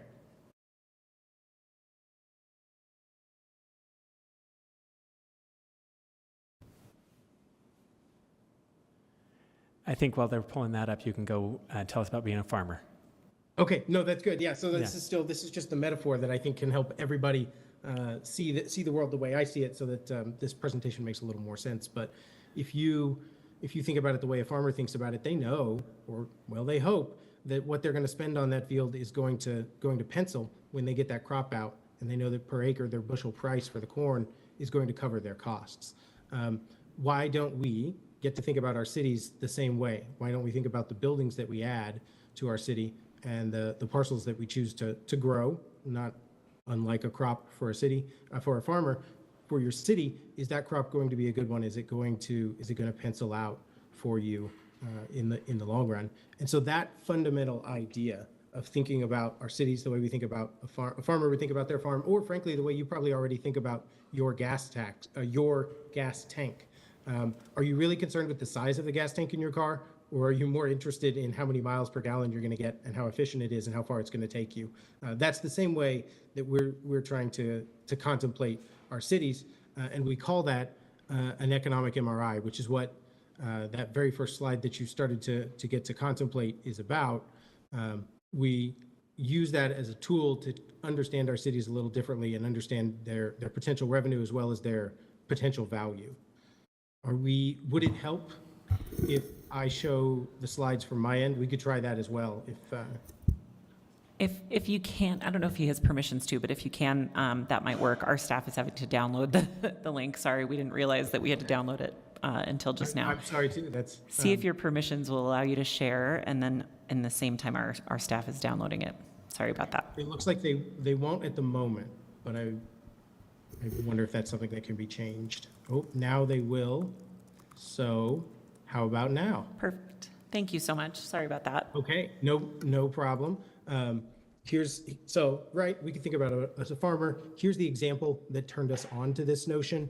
It was literally a building in our downtown. It was worth for about 40 years, just stagnating and worth only $300,000. But when you look at that building, that number doesn't quite compute. Well, today it's worth $11 million. The city got involved in this case just with the little streetscape upgrade, which really helped the public realm and helped the parent company make the investment that essentially grew in 15 years, an order of magnitude, 3,500% growth. That is a spectacular investment, I think. If I was a farmer, that's the kind of crop I would want to grow. And so that became a very important perspective for us at Urban 3. But we almost always hear this notion that's just the way we're used to looking at property taxes as people. We're used to the total value. And somebody said, well, the Walmart is worth twice that downtown building. It's worth $20 million, not $11 million. And we said that is true, but if we go back to thinking about it like a farmer, the Walmart uses 34 acres instead of a fraction of an acre, which means that per acre, that downtown building is far more productive. It's got far better fuel efficiency. It also even actually has more sales taxes per acre than the Walmart because of how much space it does not use up and still manages to have some retail uses. It also provides this other thing a city needs, which is residents, places for people to live, and then actually even more jobs per acre. So this story really flips on its head because we've started looking at it from a different perspective. And that's what we call an economic MRI. If we can do these kinds of imaging of our brain to figure out what's going on, why can't we do that for our cities? And in fact, that's exactly what we try to do. So here's that first image again. This is the way we're used to looking at, and this is your whole county for context, just total values. If it's large, that oftentimes helps it have a large value. You're seeing some things like even the airport, they're just large, they're very valuable. So they're in purple here. But what if I turn it to value per acre? That is a very different image, right? But then because we're people and it helps to see it, why don't we look at it this way in 3D and show you that despite whatever actual mountains you may have in the region, the productivity mountain, the peak for you is right there in your own downtown. So let's zoom in a little and do that same process again. Here's the total value across your city. Here's the value per acre. And then here we have it again in 3D in a little more detail for you. So that is the first piece of, that's my perspective that helps me see you and your potential a little differently. So let's talk about your assets. This is my real focus here. This, again, at your countywide scale is really, really simple. 3 kinds of assets. Private. That's not really what we're here to talk about today. And it's a lot of the area. In your case, really, but all over the Mountain West, there's a dark yellow here for, yeah, it's public, but that's like federal forest or something mostly. That's not really what we're here to talk about either. There's that blue stuff that you might see is kind of smattered around between the transit lines for a little context for you. That's stuff that is publicly owned and might be viable for doing a little more for us. So let's zoom in again to your city and focus on everything that we can see that is publicly owned. I've highlighted a few places you might be familiar with: the Fleet Mansion, the Ballpark District, the Fleet Block itself, the Public Safety Building on the edge of downtown. But what I need to just summarize for us here for a minute is that we're looking here at almost 10 square miles of land, currently showing some sort of assessment with the property tax system of close to $3 billion, at potential of at least $10.5 billion. But only 1.8% covered by buildings. So there's an awful lot of potential here from that way of looking at it. There's a lot of open ground, but let's look at it one more way. Let's put back together these two notions. Here's your productivity of your parcels, the value per acre that's existing right now, and let's take that down to just the public stuff. And I've left in all the public stuff so that you can get the sense here that you're a piece of a larger story of land that is currently controlled by the public in our communities. It's a really large percentage of our land, some of it already very valuable. Others, Ben will get into this in a little more detail for you. Some of these areas may well not be suitable for certain kinds of investments, but we need to at least get a sense of what we're starting with, which is where we start assessing the value again a little differently. Let's look at just your parcels, the ones owned by Salt Lake City and all of its legal sub-entities. We're back to that 9.4 square miles, around $3 billion of value right now, or in the terms that I like to use, those efficiency terms, a little under $500,000 per acre on average. You can see a few really, really valuable things near downtown, of course, and then some that's the parkland or undeveloped. Not surprisingly, that's on the low end. Let's do a little thought experiment. What if all of that now averaged something like the rest of the city averages? That would be $2 million per acre, the citywide average that's feasible to think about at least. That could be $12 billion of value. Or what if we can think about even a $5 million per acre average? That means that you're looking at a $30 billion value asset portfolio. Now, and Ben's going to get into it, but I just have to say, we all know that you probably wouldn't want to build on every inch of all of your parcels. But the thought experiment here is how much potential you have. And I see for you around $30 billion of potential. So what if you could find a little bit of low-hanging fruit and get started on some of that you own, you control, you have the equity stake in, and it could do something more for you. But I get ahead of myself. We probably ought to take a step back and really talk through this idea of thinking about public assets like assets. And so I'm going to let Ben chime in. I'm going to mute myself, Ben, on the risk of a toddler, since I'm coming to you live from home. But I will keep advancing for you.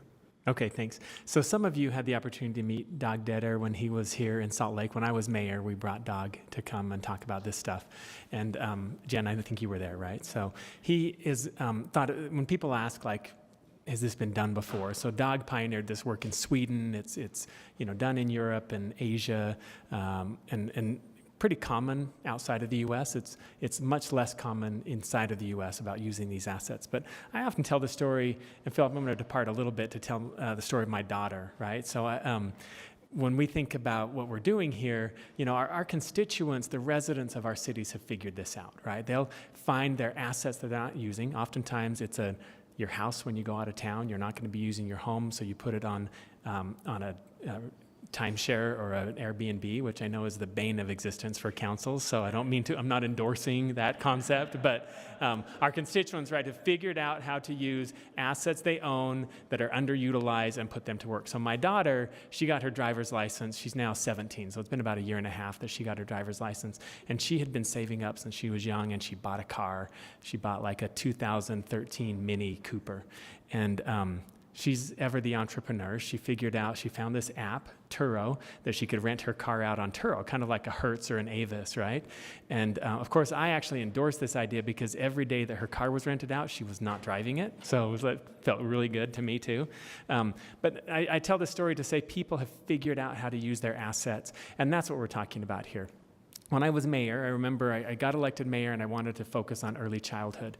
And we were trying to come up with $500,000 for an early childhood initiative. And I went to every naively new elected official. We go to staff and say, I need $500,000. And they're like, okay, what are you going to cut? Because there's not money, every penny's spent, you know? And I thought, well, we have $1 billion. There's got to be money lying under the sofa, and there's got to be money everywhere. And the reality is, every penny is pretty well programmed. So I asked at the time, well, it was actually several years later that I asked, when we think about our government budgets, we think about what money we bring in and what money we spend. That's our process of balancing our budget every year.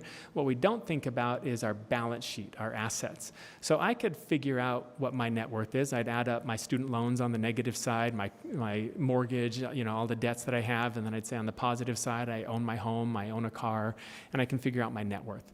I can Google and tell you what the net worth is of Microsoft, what holdings do they have, what debts do they have. What is the net worth of Salt Lake City Corporation? I don't think we have that. Do we know what the net worth is? Putting me on the spot. No, I mean, there is a number in our audited financial statement. Yeah. Yes. So I will tell you, but it's not something we think about, and we don't think about what are we doing with our assets. So quick story about Atlanta, because we're working with the city of Atlanta on this. He tells the story about looking out his window and seeing a piece of land and that's just an empty parking lot. And he went to their real estate people and said, what is that parcel? And they said, it's owned by our corrections. And he said, what's it worth? And they said, well, we bought it in 1984 from the Transit Authority and we paid $20, so it's worth $20. It's like, I don't think 2 acres of land in downtown Atlanta is worth $20. I don't really think so. Anyway, that's kind of how government approaches. When we do have a value for our land, it's really kind of our book value or acquisition value. Sometimes that number could be decades old. So we want to think about our portfolio and how we use what are our assets and how do we use them to benefit our constituents. So Phil, you can go to the next slide. This is going to Europe. They had this old hospital that was a defunct government building. They turned it into a hotel. And now, Philip, we've got your desktop. There we go. You can go to the next slide. So how do we use our assets? So this is public asset yield is a framework for thinking about our assets. So the first thing I would say is, and Philip said this, not every asset is going to be developed every square inch of every asset, right? So we would recommend you think about your assets in roughly 3 large categories. You're going to have legacy assets. This could be City Creek Canyon that you want to preserve, or the Jordan River Parkway, or City Hall, right? So this would make a great hotel like that hotel in Europe. You're never going to do that. I wouldn't recommend it. But that's a legacy asset, right? Something that you are preserving that has value to the community beyond its market value. Go to the next one. You have policy assets. These are assets that don't necessarily have an emotional attachment, but it's a housing project, an affordable housing project, or the public safety building. Chief Brown probably does have an emotional attachment to that building, but think about a fire station, right, or a school. These are facilities that serve a purpose. Now they could overlap. You could have a historic building that also serves as a library that you want to preserve, but those are policy assets. Go to the next one, Philip. So the last one we would talk about is hybrid assets, and this is where they serve multiple functions. So think of our main library here that is not only a library, but is also You have retail in the library that generates revenue to help support the library operations. So you rent out spaces in that library. So you're using it not only for its policy function of providing a library to the community, but you figured out how to also generate some revenue from that to further support library operations. Go to the next slide, Philip. I guess we lost the slide on yield. The last one is maybe assets that you have no emotional attachment to that can just be used to generate a return, whether it's a financial return or some other benefit back to the community. That can be the parking lot that's underutilized across from Atlanta City Hall that had no real, actually it did have a function. It was used by corrections for prisoner transport. And the person we're working with, Atlanta, went to their corrections and said, this parking lot that you're using here, could you consider some other use? We're trying to put affordable housing into our downtown. And they said, absolutely not. Like, we can't do anything because it's used for prisoner transport. And he said, well, your parcel's actually worth like $20 million. What if you could get paid to allow us to put housing on this parcel? And they're like, sold. Right? They don't have an emotional attachment to that parking lot. It had a policy function, but they were able to rethink about how they met their policy need, and also were able to free up this piece of land to become affordable housing. And it's mixed income housing is what they're talking about. They're doing an RFP on that right now, actually, to do some mixed income housing that'll generate some revenue back to the city that can help the operations of their Department of Corrections, but also provide much needed affordable housing in their downtown. So I like to use this asset. This is Rio de Janeiro, Brazil, Copacabana Beach. And what you see here is Peña High School, right facing the beach. They were trying to figure out, this high school was old and dilapidated, and they didn't have money to rebuild the high school. And so they were trying to figure out what they do with this. So in our vernacular, I would call that high school as a policy asset. It's not particularly a historic building. It's serving an important function for the community of providing a place for kids to go to school. But does it need to be in that location? And can there be a different way to envision it? So you look at what this building is surrounded by, and it's very high value, market rate investment. Go to the next slide. You zoom out, you can kind of get a feel for the value of this real estate. So they looked at this and they said, what if we were to find a different location in the same vicinity for our high school that's not facing Copacabana Beach? I have to imagine that's probably a distraction for the kids as much as anything. But they did. They moved the high school to a different location and were able to pay for a new high school out of just rethinking how they use their public asset. So next slide. So what we look at these public assets here, you could go through an asset classification and go through that. Go to the next slide. One that we focused on, and I would just classify, so this study was done about a year ago. I don't mean to, we're going to talk about the public safety building. I am not current on conversations with the city about the public safety building, so if you can think about this in more of a hypothetical than a real asset, because you may have policy direction that's gone elsewhere. So, but think about we wanted to just model this as a concept. So you've got the main building that occupies a half an acre. Floor area is 95,000 square feet. Go to the next slide. Assessed value is $16 million. The entire site is 2.7 acres, and the assessed value is $16 million. So go to the next slide. So you could think about this as here's the building itself. It is an asset. It was a policy asset when it was served as the public safety building. Now it is a city-owned asset that I would say you're thinking about, from what I know a year ago, you're thinking about some affordable housing, so that would be a policy function. I think it probably is a historic building that you want to preserve, from what I understand, at least the architecture of it. So it maybe has some legacy value as a model of architecture. But it also, it's a little bit of a blank slate, right, of what you want to do with it. So go to the next slide. So here's some hypothetical ideas of what you could do with it. Formerly, it was a private sector building. It belonged to the Northwest Pipe Company. It was a private sector building, housed 275 employees. Today, it would have a value of $24 million or $48 million per acre. Next slide.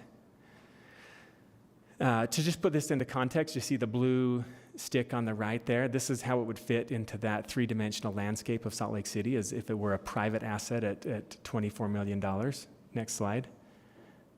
So again, used to be a policy asset. Go to the next slide. Now it's a vacant building, so it's viable, and you can decide what you want to do with that. As a vacant building, then the value to the public is 0, maybe negative. Go to the next slide. So options for the future. You could do one option. You could turn it into a fully market rate building that would generate revenue that could come back to the city to do what maybe you were using it to fund an affordable housing seed fund, or it could go into funding childcare or any other initiative that the city values. That's one approach you could take. Next slide. Maybe you could do it as entirely affordable.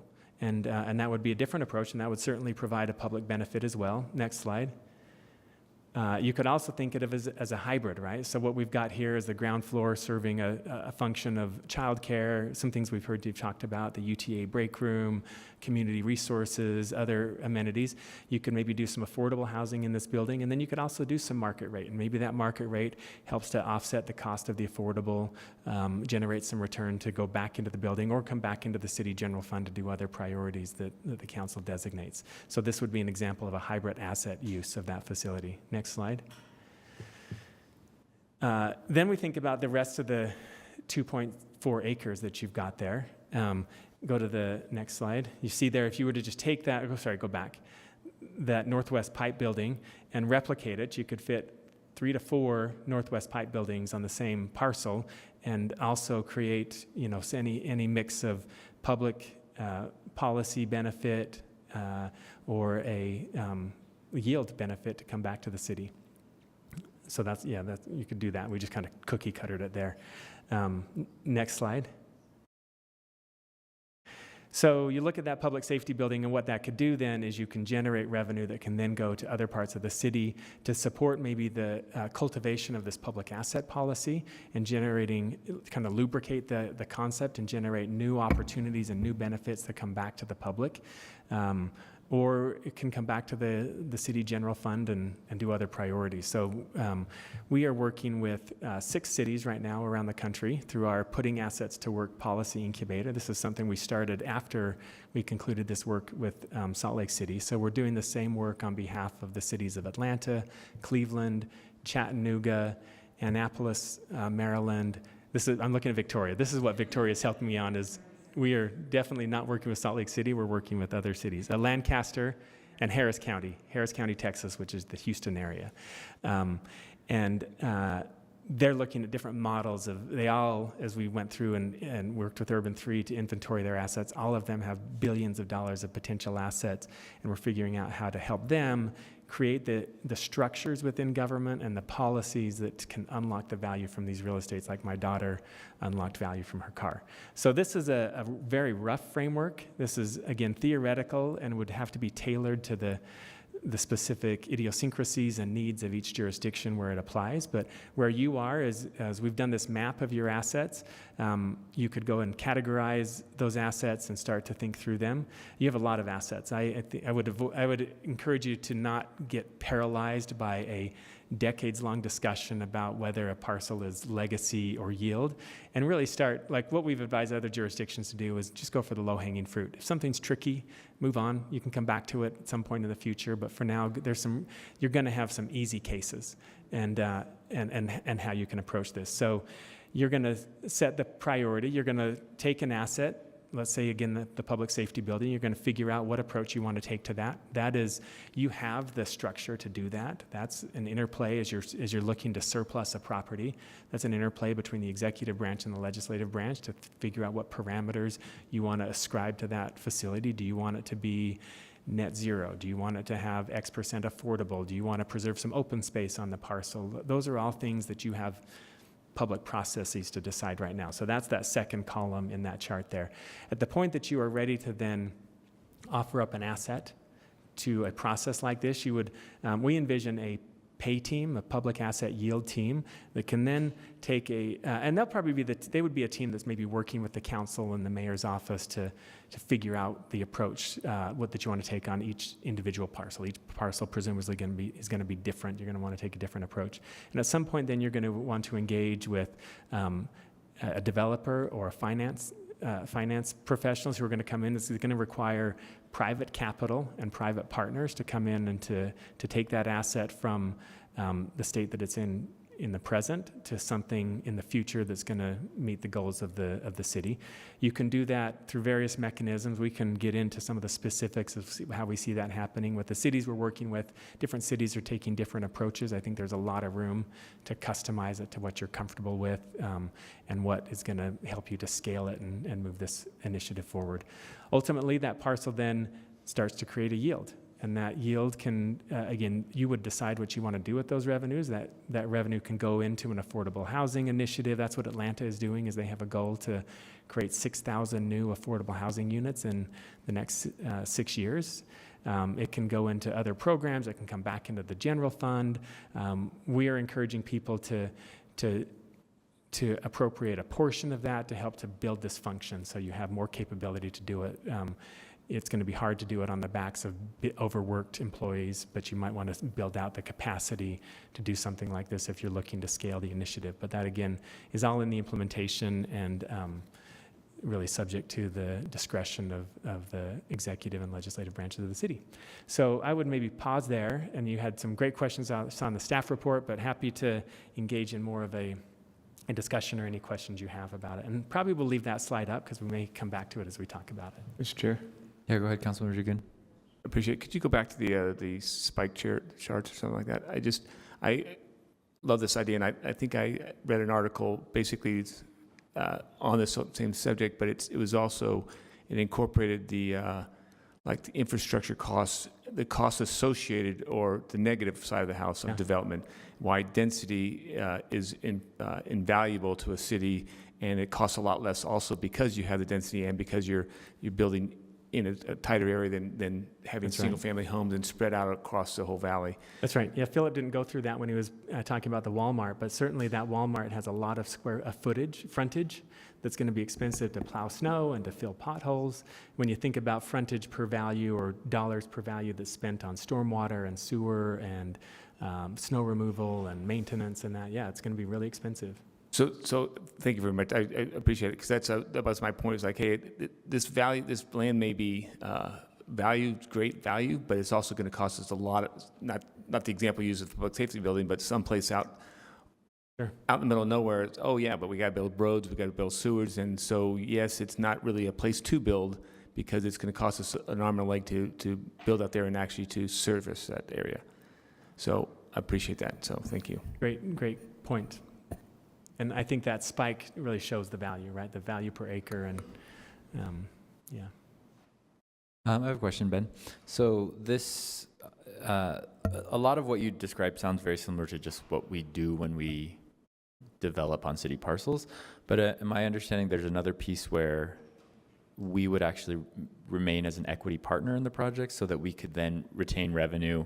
So for instance, rather than giving land to a developer for X price and discounting it based on what public assets, we actually come in as a partner. Our partnership is the land. It could be also financial capital as well, but we're not just turning that over to the private. We have a partnership, and so then we maintain some ownership and some revenue. Yeah, so that's great, the approach of when you think about what the arrangement looks like when you're forming a public-private partnership. And I think oftentimes, in my observation, that public-private partnership benefits one of the parties, not both, right? And there are probably better ways to do that. Let me tell you an example of something we did when I was mayor. So you're all familiar with the district attorney building here on 5th South and just a block from here, right? We acquired that parcel for $3.5 million. The goal was we had calculated how much we were spending having attorneys drive back and forth to the courthouse every day. It was expensive, and staff time lost, and not to mention people just driving all the time. And we said, if we can put them right next door, think of all the staff time we're going to save and the efficiencies in that. But the idea was to build like a 2-story low-rise there. And I was like on my soapbox about smart growth and everything, and I was like, that would be such a hypocrite if I took this stop right next to a transit line, right by the freeway, and just did a low-rise building. And so what we did was we took the least desirable portion of that land, the mid-block, and we built the district attorney building. That's a 5-story building, I want to say. If you look on the west side of that building, there are no windows, right? It's just a wall. And people ask me why that's so ugly, right? But the reason is for fire code, because we kept a parcel that is large enough for a Class A office building. So a couple of years ago, the idea was then the county, we would use that parcel to bring in a private development to create yield off of the adjacent parcel that we acquired. So the county, it was after I was elected to Congress, but the county signed a land lease where they're leasing that parcel for $500,000 a year.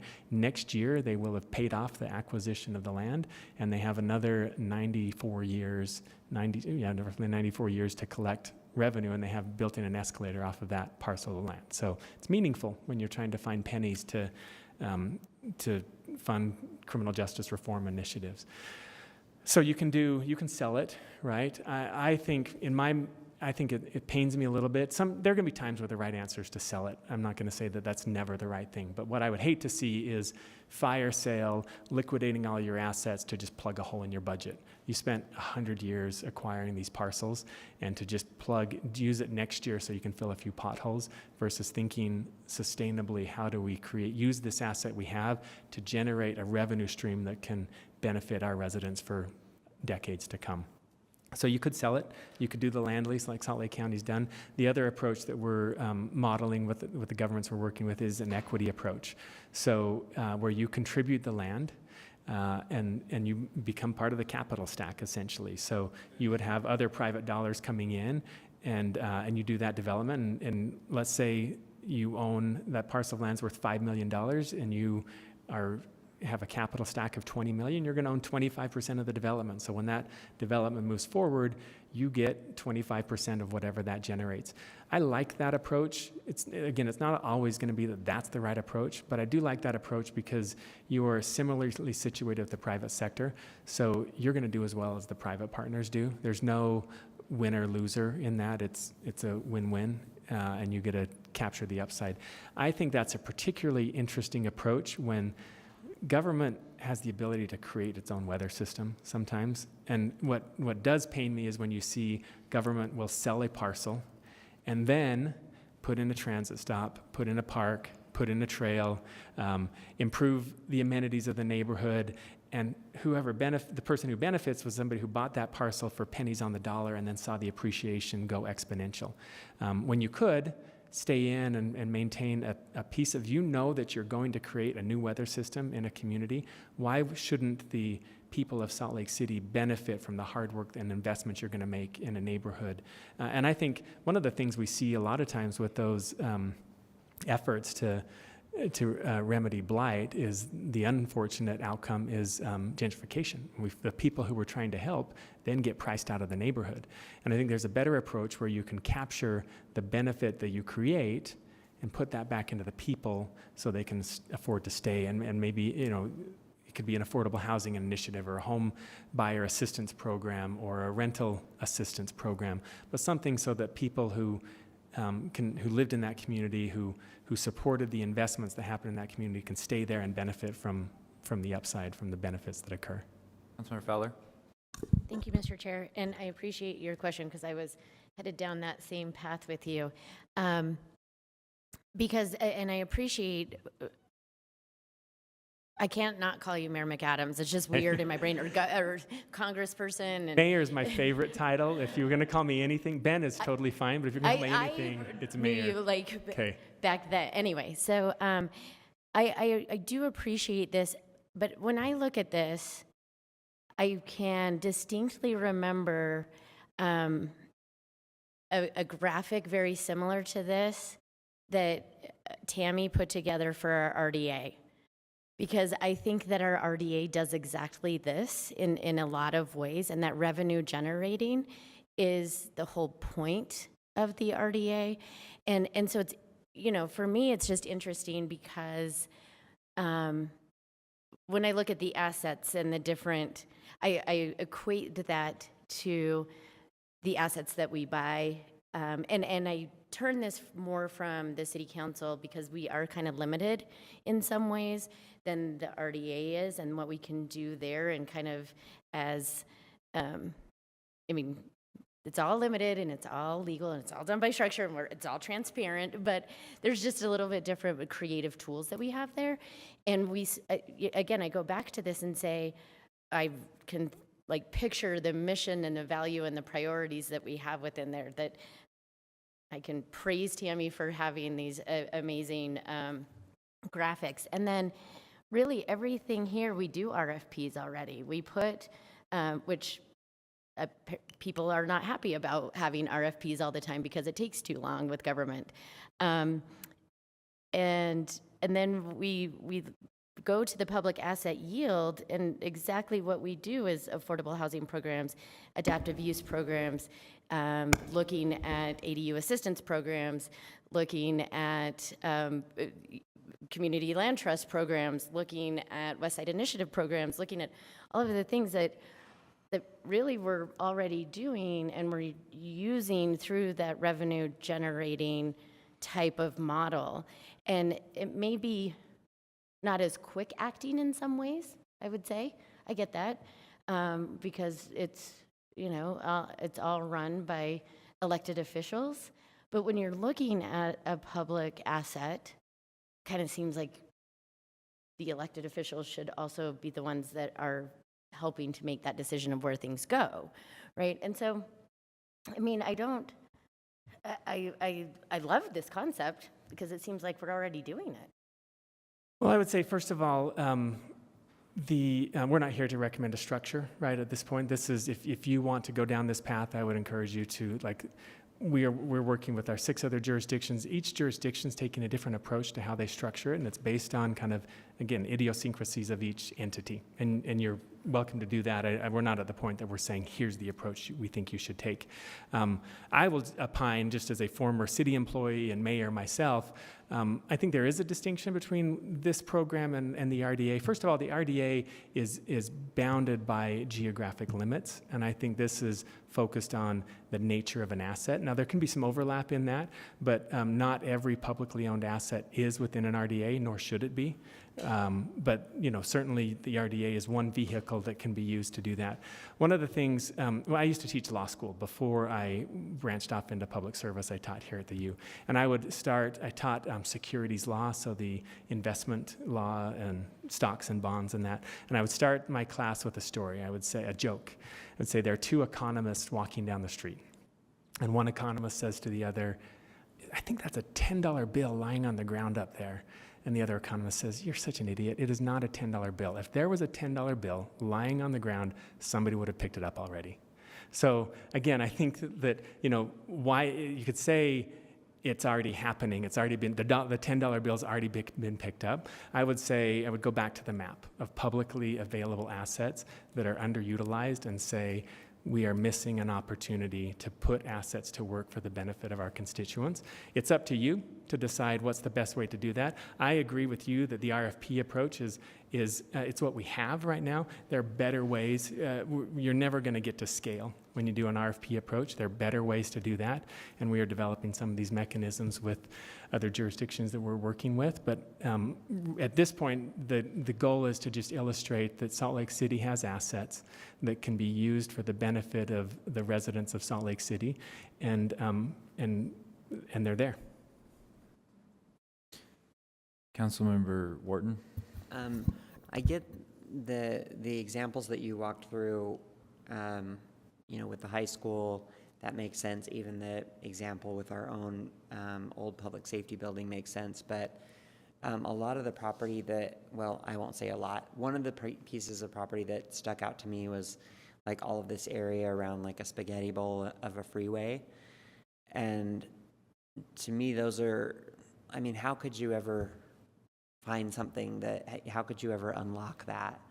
Do you have any examples of? Yeah, I have an example. Ones that are like less obvious or more like, more out of the box type of? Well, let me give you an example of a time when I was mayor. And I think the goal here is to, first of all, is to just create a shift in how we think of assets. Not every asset do you want to put to work, and not every asset can be put to work, right? But to maybe shift the mindset to say, are we getting the most out of this asset that we could be getting?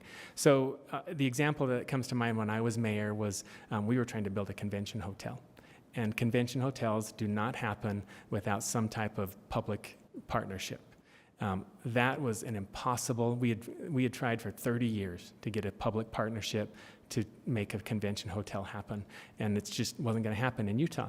But we started looking, and we identified that there's land that's currently occupied by the Salt Palace, right? It wasn't viewed as surplus land, but we looked at it and said, this corner of this entrance, I've been to, the Allies dinner used to be there. I remember going, and that was always just an empty kind of black hole of the convention center that was dead and just kind of sucked the life out of any convention that was there. It also sucks the life out of our downtown. And we thought, that's not really the best use of our public space. Could we fit a hotel right here? And if we did, could that help put some public participation into a deal with a convention hotel developer to help us get it done? And that was a piece of the puzzle, and not the only piece, right? Because then what we did is also committed all sales and property tax that would come off of that, but it wasn't generating sales or property tax at the time.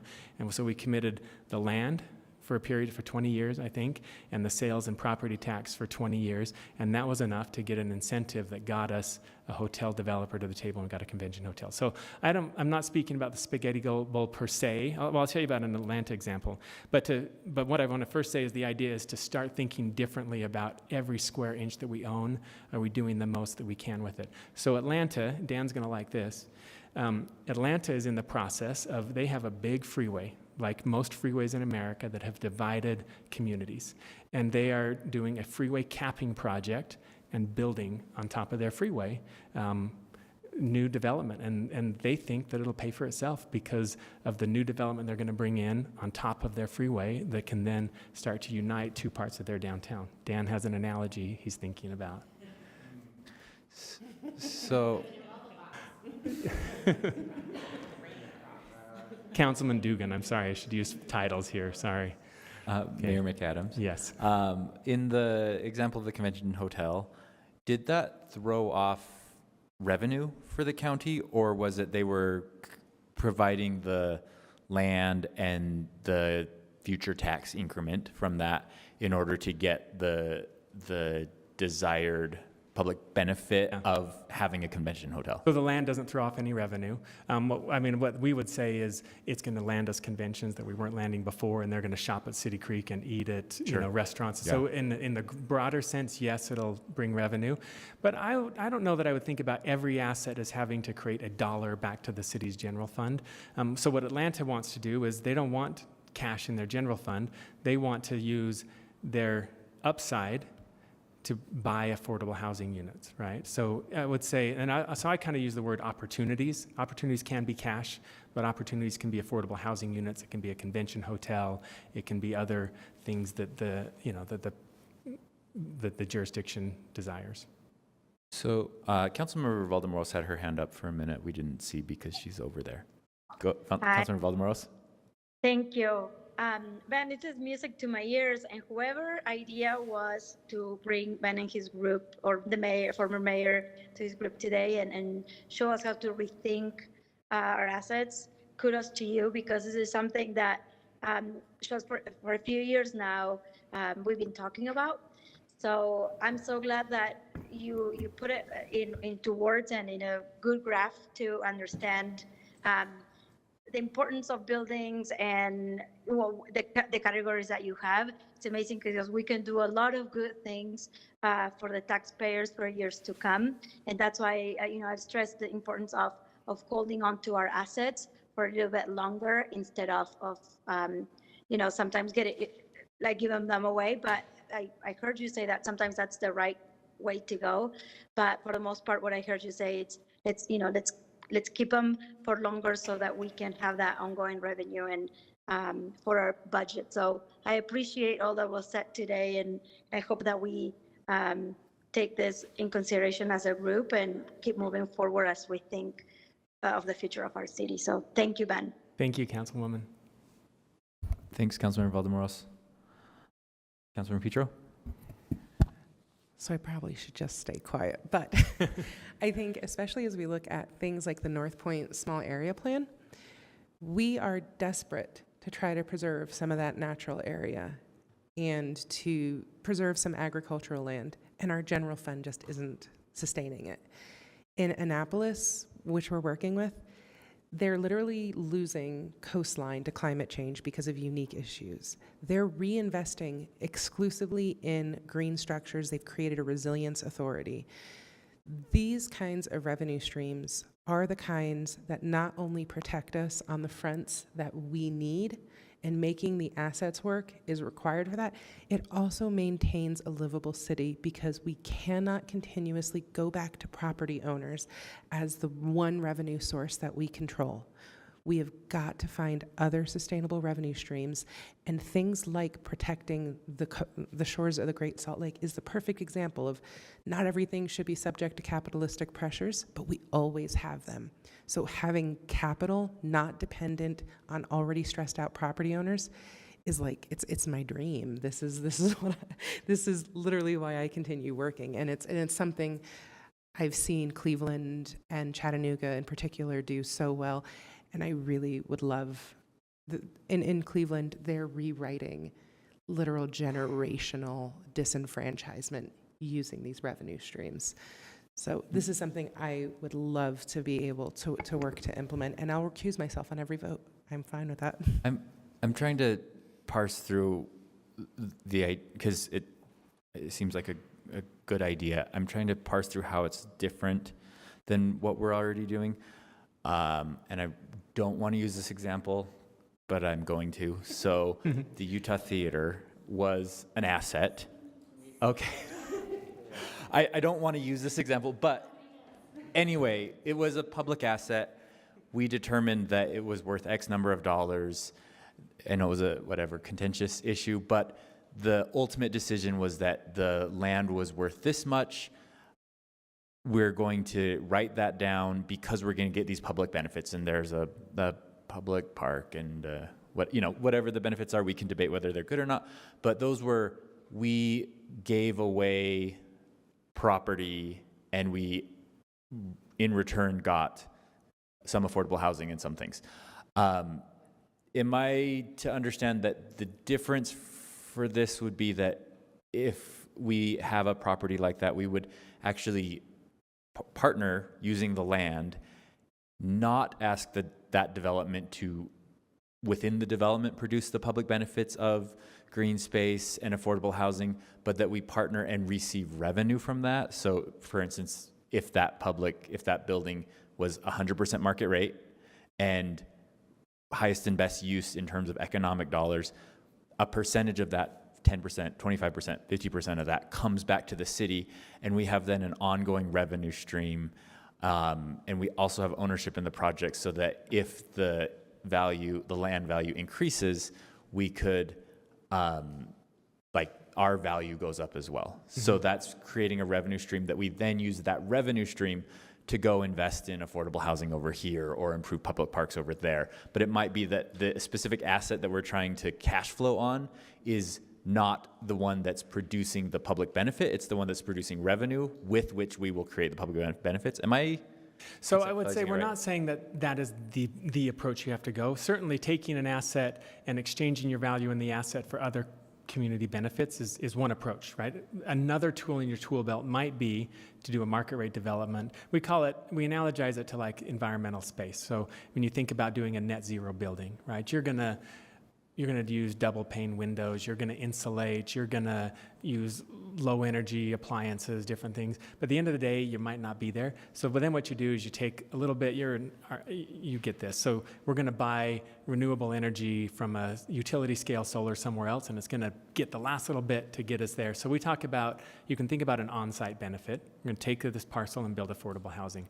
An off-site benefit would be, we're going to take this parcel, build market rate housing, and use the revenue to fund an affordable housing budget, right, or something like that. So there are different ways. What I would say is you can think about this dynamically.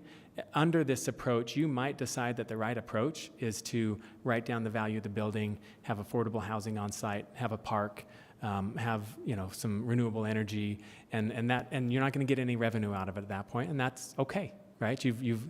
You're not in the business as a city of only making money. You're in the business of making a community sustainable, livable, and that's much more three-dimensional than profit or no profit. And so I think it would say this is an approach that you can think three-dimensionally about how you use your assets. You may still come back and say on this particular asset, we want to go with this approach. Now I would say what's not happening currently is, and we don't see, outside of like Europe and Asia, there is no government in the United States doing this right now, where this is systematically the approach they take with all of their assets and thinking about how do we, so here's an analogy I like to use. You do this already in the context of your pension funds, right? So you take money out of your employee's paycheck. Now, many of your employees at this point are going to be tier 2, but think of your tier 1 employees who have a pension with URS. You are collecting money from their paycheck, and that money doesn't go in the vaults downstairs, those beautiful historic vaults. You don't store it and wait for that employee to retire to then start paying. You put those dollars to work. You hand it to Utah Retirement Systems. They take your assets. Sometimes they buy real estate. Sometimes they invest in hedge funds. Sometimes they invest in startups. Sometimes they invest in blue chip companies. But their job is to use your assets to maximize the return so that when that employee retires, there's money there to pay their pension. And so what I would say is not happening with any city in the US right now is thinking about your assets as a portfolio that should be actively managed to maximize the benefit and opportunities back to the community. Now, people have done long-term leases. They've done all these things before. Sorry, I'm done. Yeah, Mr. Chair. Hey, Councilmember Fowler had her hand up first, but then okay, Councilmember Dugan. I love the discussion, and I really appreciate this, and it's a great discussion. We have a number of policy questions here that, we can't answer tonight, and I don't think we can answer in another session. So I'd like to take this to the next step is, finding some time to readdress this issues, readdress this type of idea in maybe small groups and kind of go further on this. But I think I'd like to move on to the next item. Okay, you're requesting that we move on to the next item. No, I understand. We are behind schedule. I guess my takeaway from this, and please correct me if I'm missing the point, but my takeaway is that we have public assets and we've been putting them to work in one specific way, but there's like maybe a whole spectrum of ways that we can consider. So not just disposing of the land, potentially writing down the property value for public benefits, but there's this whole other continuum. And I think if I'm understanding it in that like most simplest term, I am very supportive of looking at the whole continuum and deciding where on that spectrum we want to be with specific projects. And I can think of something like the fleet block, where maybe a portion of it is just fully market rate. We're cash flowing so that we can support this other thing somewhere else on that block that we really, really want and don't have a way to pay for. So if I'm understanding it correctly, I think my takeaway is, yes, let's consider more tools than the one tool that we've been using. Does anyone disagree with me? Okay. Oh, we have consensus on something. Wow. Yeah. It feels like if we do it right, it becomes a test case that then becomes a way, an option that we conduct business in the city. So that would be maybe a next step would be for us to meet with, please after budget season maybe, but like meet with you guys and find what do you identify as the low hanging fruit and where can we start these conversations to do our test case to prove if this is a tool that's useful for Salt Lake City. And then what does it look like to create a rhythm for this so that it's something that can continue and grow. All right. Well, I appreciate the presentation. I think this is a great sort of conversation that I hope to continue. Thank you. And thank you, Philip. I kind of dominated that last half of the conversation, but appreciate the partnership for of being Urban virtual. 3 too. Thank you for having me. You said Council everything I members. was going to, Ben. Oh, did I cut someone off? Said thank you. Oh, thank you, Philip. Where are we at on continuing or taking a dinner break, or we have one more item, which is budget amendment number 5. We also have a closed session. A short one, but Do we? How? Okay. We The mayor's asking that we let her staff go home. I agree. Okay, let's go to the budget amendment. Is that all right? Yes. Okay. But do we, I mean, are there that many things left on budget amendment? What do we need to do? We didn't make it through the whole thing. Because we already straw polled some stuff. So let's, As quick as possible. Maybe we can skip the sales tax presentation. thank you. It's my first time, apparently. Maybe you can skip the sales tax presentation and just skip to the items. I think the update on sales tax could be emailed out to the council. Okay. Sales tax, good? Good. Great. See how short I made that? Sales tax, good. Okay, well, let's go to the budget amendment. Ben, do you want to start walking us through the next set of items?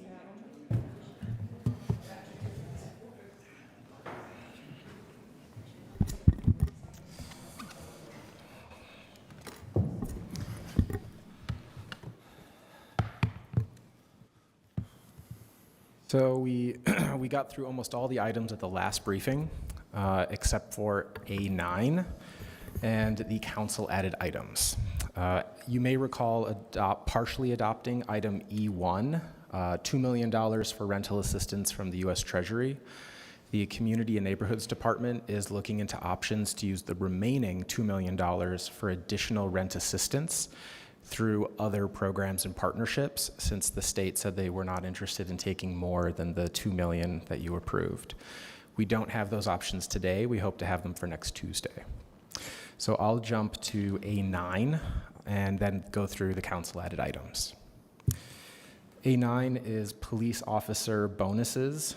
It's a revised proposal, so it's slightly different than what is in the transmittal and in the staff report. We received the revised proposal from the administration this morning. The total dollar amount remains the same, $5.5 million. This is split between two funding sources, $4.3 million from ARPA, American Rescue Plan Act funds, and $1.2 million from general fund balance. These would go to retention bonuses that are one-time to existing police officers. The bonus is proposed to be $8,500 with a 2-year commitment to continue employment with the department. This would be offered to all existing officers. I believe the one exception is executive officers of deputy chief rank and higher. There are also hiring bonuses that are proposed to be ongoing.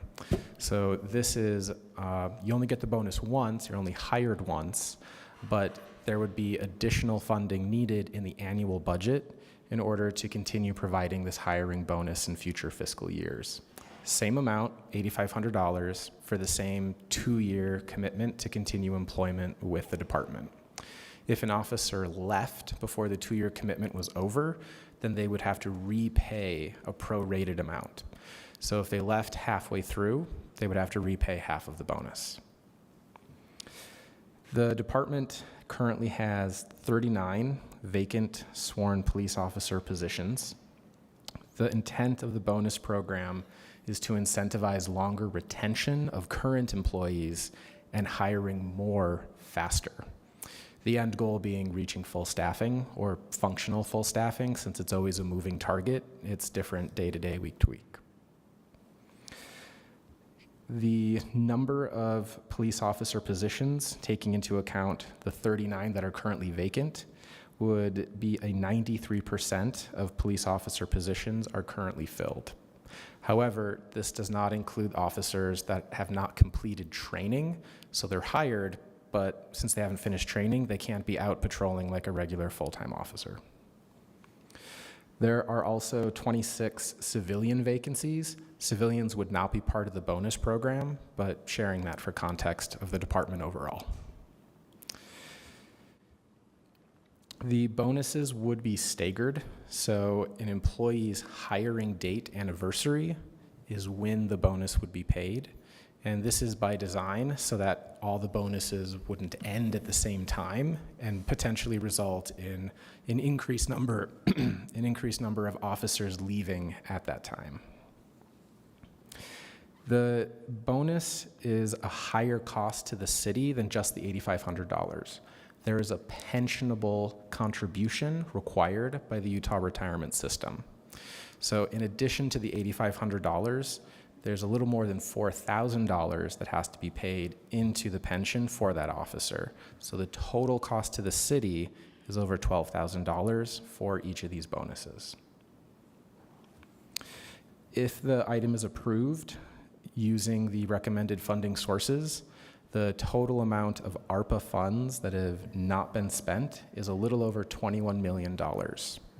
And a reminder, half or more of those are potentially needed in the next annual budget for revenue replacement, as well as some ongoing costs that were previously approved in the last annual budget, like eligible FTEs.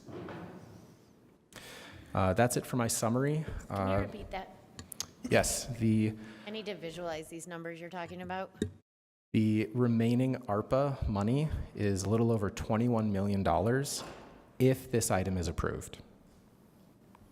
And half or more of that could be needed in the next annual budget.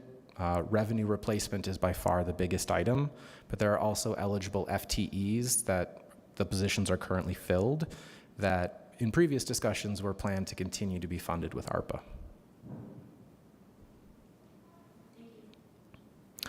I'll turn it over to the chief. He has a presentation for the council with some additional context. Thank you, Ben. Thanks for that brief. Council, thank you for your time. Thank you for this continued conversation on hiring. And this one is particularly about bonuses and retention bonuses.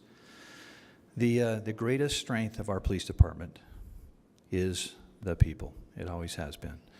The women and men that serve in this uniform and wear this badge and do the job that we need them to do every day. Next slide.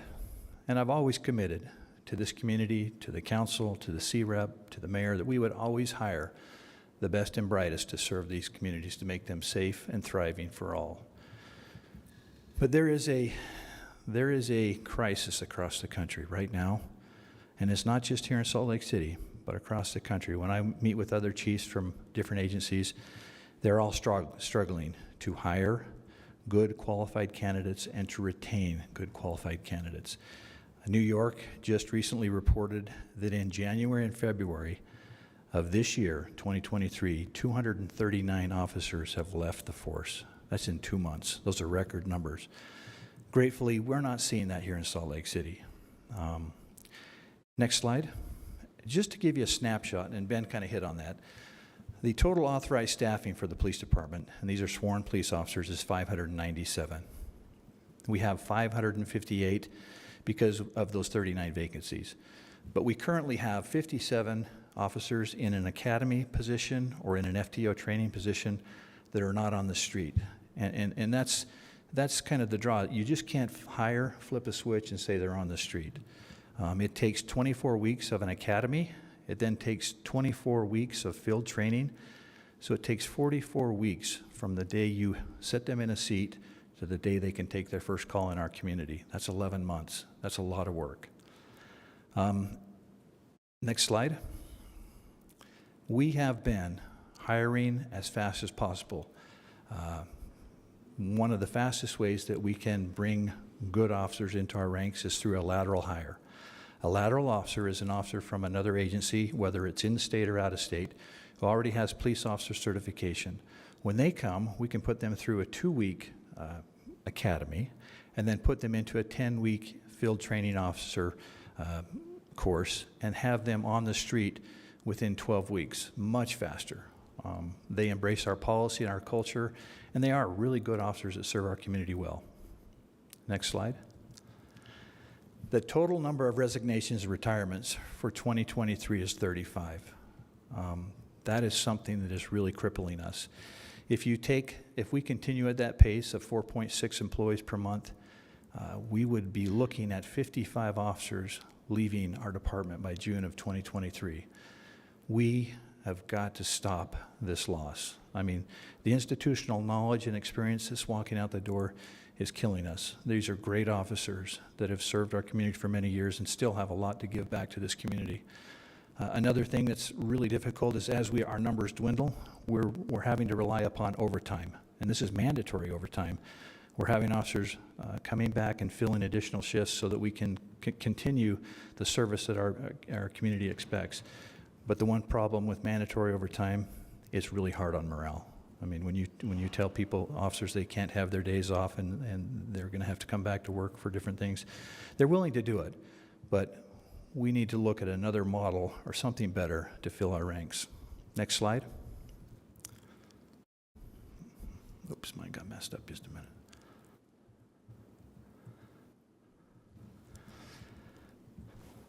Okay, this is a really interesting graph. This shows the separations on a 60-month trend line. So you can see that the ebb and flow starting back from 2018 all the way up to June of 2023. But I want to highlight a couple peaks in there. If you look at July of 20 and you run it for a year up to September, let's say just July of 2021, within those 13 months, we had 107 officers walk out our doors. That is a gap. That is a lot of officers that we have never been able to recover from. We've continued our hiring practice. We've continued our academies. We've looked for qualified laterals, but we have never been able to catch up. Next slide.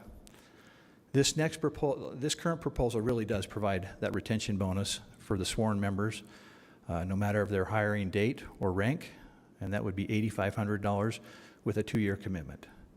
It also provides a hiring bonus for lateral officers of $8,500 for a 2-year commitment. At one time, we were thinking they may be different, but we felt very strongly after thinking about it. The officers that sit every day in our department, the officers that serve our community, deserve the very same monies that we would give anybody else who wanted to join our ranks. Next slide. And then what I'd like to show you, this is a model. And if you look at the top, it says the monthly attrition. The rate is 4. That's 4 a month. If we hire 2 basic academies in January and May of 20 officers each, if we hire a lateral advanced officer academy of 5, that's typically what we've been getting. If we have a new hire, a Salt Lake City exclusive academy post-certified officers of 9 in September, we have the ability to hire post-certified officers that have put themselves through the academy and bring them into our academy. That would be those 9. And then we have a new hire academy in September of 10. If all those variables stay the same, if you look from January of 2023, it would take us until, you see the top line? That's 600. That's how many officers we need to be fully staffed, the 597. It's at the rate we're going, and with an attrition rate of 4 a month, it's going to take us until it's going to take us until April of 2028 to be fully staffed. Next slide. Now, if you keep all the variables the same, and we keep 1 more officer per month, and we only have 3 that leave our department, we're going to be fully staffed, 600 officers, by January of 2025. And then if the next slide is a predictive model showing that if we can reduce it to 2, that we could be fully staffed somewhere in 2024. So again, those are models. A lot of things change, but if we can keep our officers from leaving in the next 2 years, we can really help fill our ranks and provide the service that we want to give to this community. So really, next slide. This proposal, it really focuses on the current employees and the future. We have 558 officers that have made that commitment to our community. This proposal recognizes the positive impact that these officers are having on our community, and it also provides a path for officers from different organizations, lateral officers, to expand their career and come work at this great police department, the Salt Lake City Police Department. So with that, Council, any questions you may have? Council members? Councilor Petro? Thank you, Chief. We all know money is always good. Have we polled our officers? Is this a response to something that they directly said would incentivize them staying? Are there other things? I know that during the legislative session, there were conversations about improving retirement packages. Is this something that the officers that we are concerned about retaining have told us this is something they need that will work? Are there other things we need to be looking at too? I think, I mean, the officers have been watching and listening to the council staffs and knowing this was coming up. There's been a lot of interest. And so I think this would make a difference. Now, it's not, everybody's not going to take this. But I honestly think that if somebody was thinking about leaving, this may be something that would incentivize them enough to give us 2 years more. Thank you.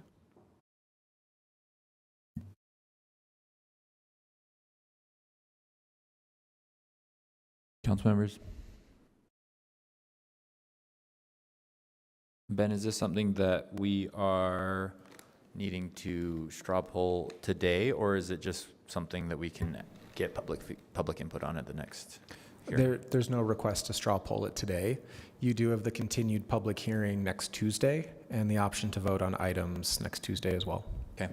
Does anyone want to keep discussing this item, or are there more things on the budget amendment? There are some council added items as well. Can I ask one more thing? Yep. Why are we doing this budget amendment and not in the budget? Is there any reason for that, or? Looks like the mayor has a response to that. I just feel like we're so close to tripping over budget season right now. Because we started this conversation months ago, and it's been waiting for a budget amendment since the new year approximately. Yeah, or before longer. that. Yeah.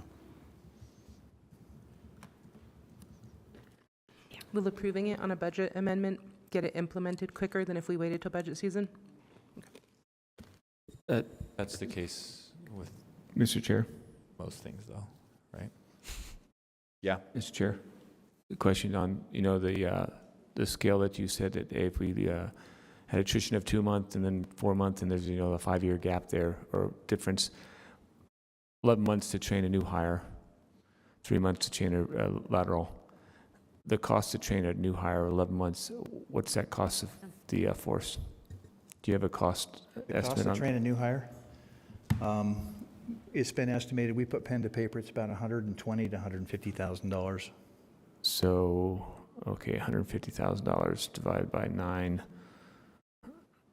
That's a lot of money. Yeah, but if we can retain Right. that many more, that's a cost savings because, yeah, you're Right. exactly right, council member. So that's what I was getting at. So $8,000, yes, it's a one time. We have a $4,000 for the retirement process.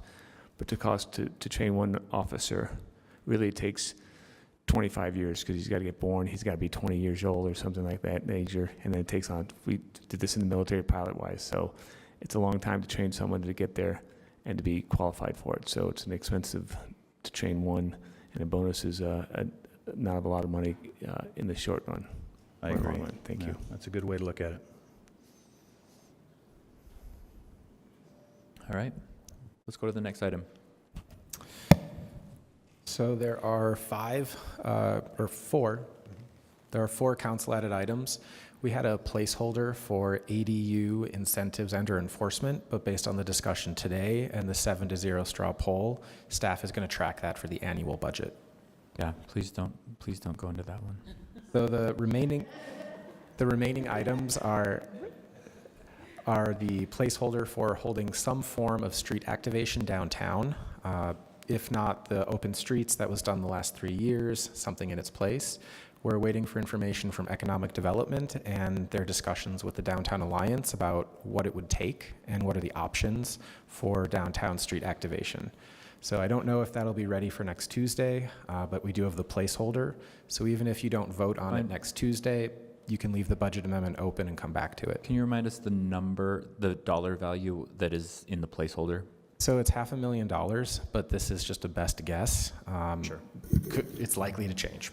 And I'll just add that I think the administration is working on meeting, and I'm looking over to Rachel, hoping that she has more information, or at least confirming if I understand right, that I think Lisa is meeting with the Downtown Alliance in the coming weeks. I don't know that we'll have a final path forward before you adopt the budget amendment, and so it may be best, if you're interested in preserving options, to adopt a placeholder knowing that the amount might not be final, or that it could be smaller. Okay. Just considering But the this timing. is something that if we want it to happen this year, it needs to happen in this budget amendment rather than the annual budget. That will be too late. Yep. Okay. All right. Next item. I-2, this is $40,000 for technology upgrades to this room, the chamber across the hall, and the Cannon room. Most of the improvements are related to communication and networking for successfully holding hybrid meetings. Some of the funds could also be used for removable ADA ramps up to the dais in the chamber. I'd like to straw poll this item. Does anyone? I think we should move forward on those now. So straw poll to support that and ask the administration to move forward.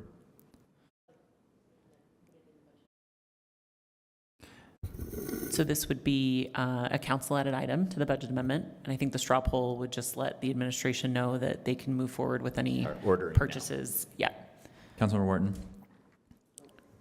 Okay, that's 6-0 yes, with Councilmember Pui being absent. That takes us to I-3. This is a placeholder based on previous council discussions about interest in more physical improvements to this building and this block for safety. So we have a placeholder of $1 million to $3 million. It would go into a holding account in the CIP fund, so it would not lapse to fund balance at the end of the fiscal year. The funds would sit there until specific proposals are available to come to the council for your consideration. Is this something that's needed to do in order to move money from balance to CIP? I mean, does it also serve that function? In terms of hitting the max, the limit? Yeah. It would certainly help with that. I'm close to the limit of fund balance? No, we're not. No. Okay. We're at about 23%. The maximum is 35%. Oh, we're not very close. Councilmembers, any questions on this? I guess I feel like this is something that I'd like to consider, but I don't know that I have enough information as to what those improvements would be to want to allocate the money now. But I could be convinced. I don't mind putting money in a lockbox though. So, I mean, sorry, Jen.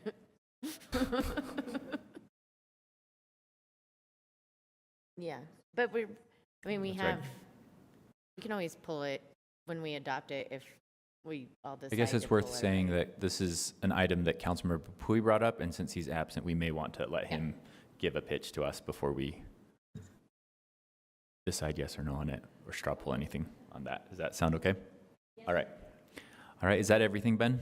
One last item. It's a request for $208,000 for reconstructing 3 sections of Lockhart Alley. This is located between 13th South and Kensington Avenue and between Major Street and State Street. The funding would not go to fencing, lighting, or other enhancements. It's just for repaving the alley to address drainage issues and some safety issues. We have one policy question. The council has made 2 previous appropriations for alleys in CIP this fiscal year, as well as 2 years ago for the alleyway pilot program. If the council's interested, we could check on the balance of those funds because they could also be used for this. I believe there was some urgency to address these drainage issues, but Councilmember Mano might have a little additional context. Yes, I do. I feel incredibly urgent there. I can't understate how bad the alley actually is. The grade of the alley is higher than the grade of the doors of the auto body shop or the Lockhart Enterprises building. And it's also an alley that is used for things that create public health hazards. So there are literal biohazards flowing into a private business every time it rains. So this is incredibly urgent. I personally would like to use the fund balance for that and keep the money in the alleyway pilot program so that we can, because to me this is quite different than we're trying to create great urban spaces out of our alleyways. We're trying to solve a really urgent problem. May I? Yep. I 100% do not disagree with you. I just, like, I don't know, probably a month ago when we were having a lot of the downpours, like, there are, and I know there are several apartments in my district that because of the different grade and every time it rains, this same thing is happening. And like, I have literally every time it rains, we have like homes, and not a big fancy home on the east side. We're talking apartment buildings and same type of drainage issues that are happening. And I don't disagree with you on the urgency of having something done. And in that area, I just, like, I'm struggling a little bit on telling my residents that have called and said, this is a city problem, why isn't this being fixed? And me saying, I'm gonna talk with streets, I'm gonna get there, I'm gonna help you out, and then having a budget amendment opening and being like, ooh, sorry, this went to somewhere else because that was apparently more important. May I ask you to come to the alley with me? Sure, It is, and we can it is visit both. absolutely an atypical situation in this specific alleyway. Okay, and we'll make sure residents that have the same thing happening to their basements come over. I'm not trying to be difficult, I swear, but I hope that you can see how that is. I understand it, and those if I had not been to the moments. alley myself, I would make the same argument, but having walked on that alleyway, I do believe this is not a typical nuisance or a inconvenience. It's a complete urgency. Okay. That's everything I have. Members? Great. Thanks, Ben.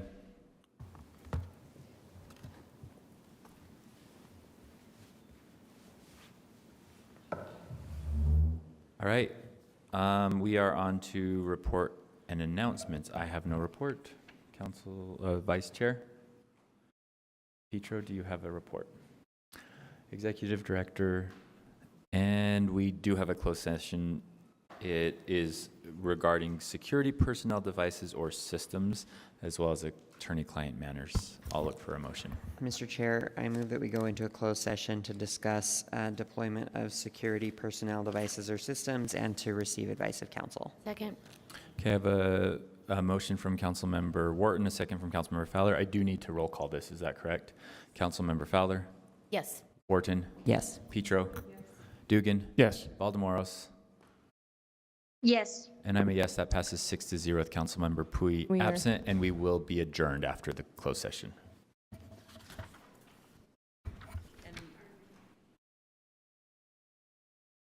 Same question, just can we have about 5 minutes to set it up Yep. at least? Thanks.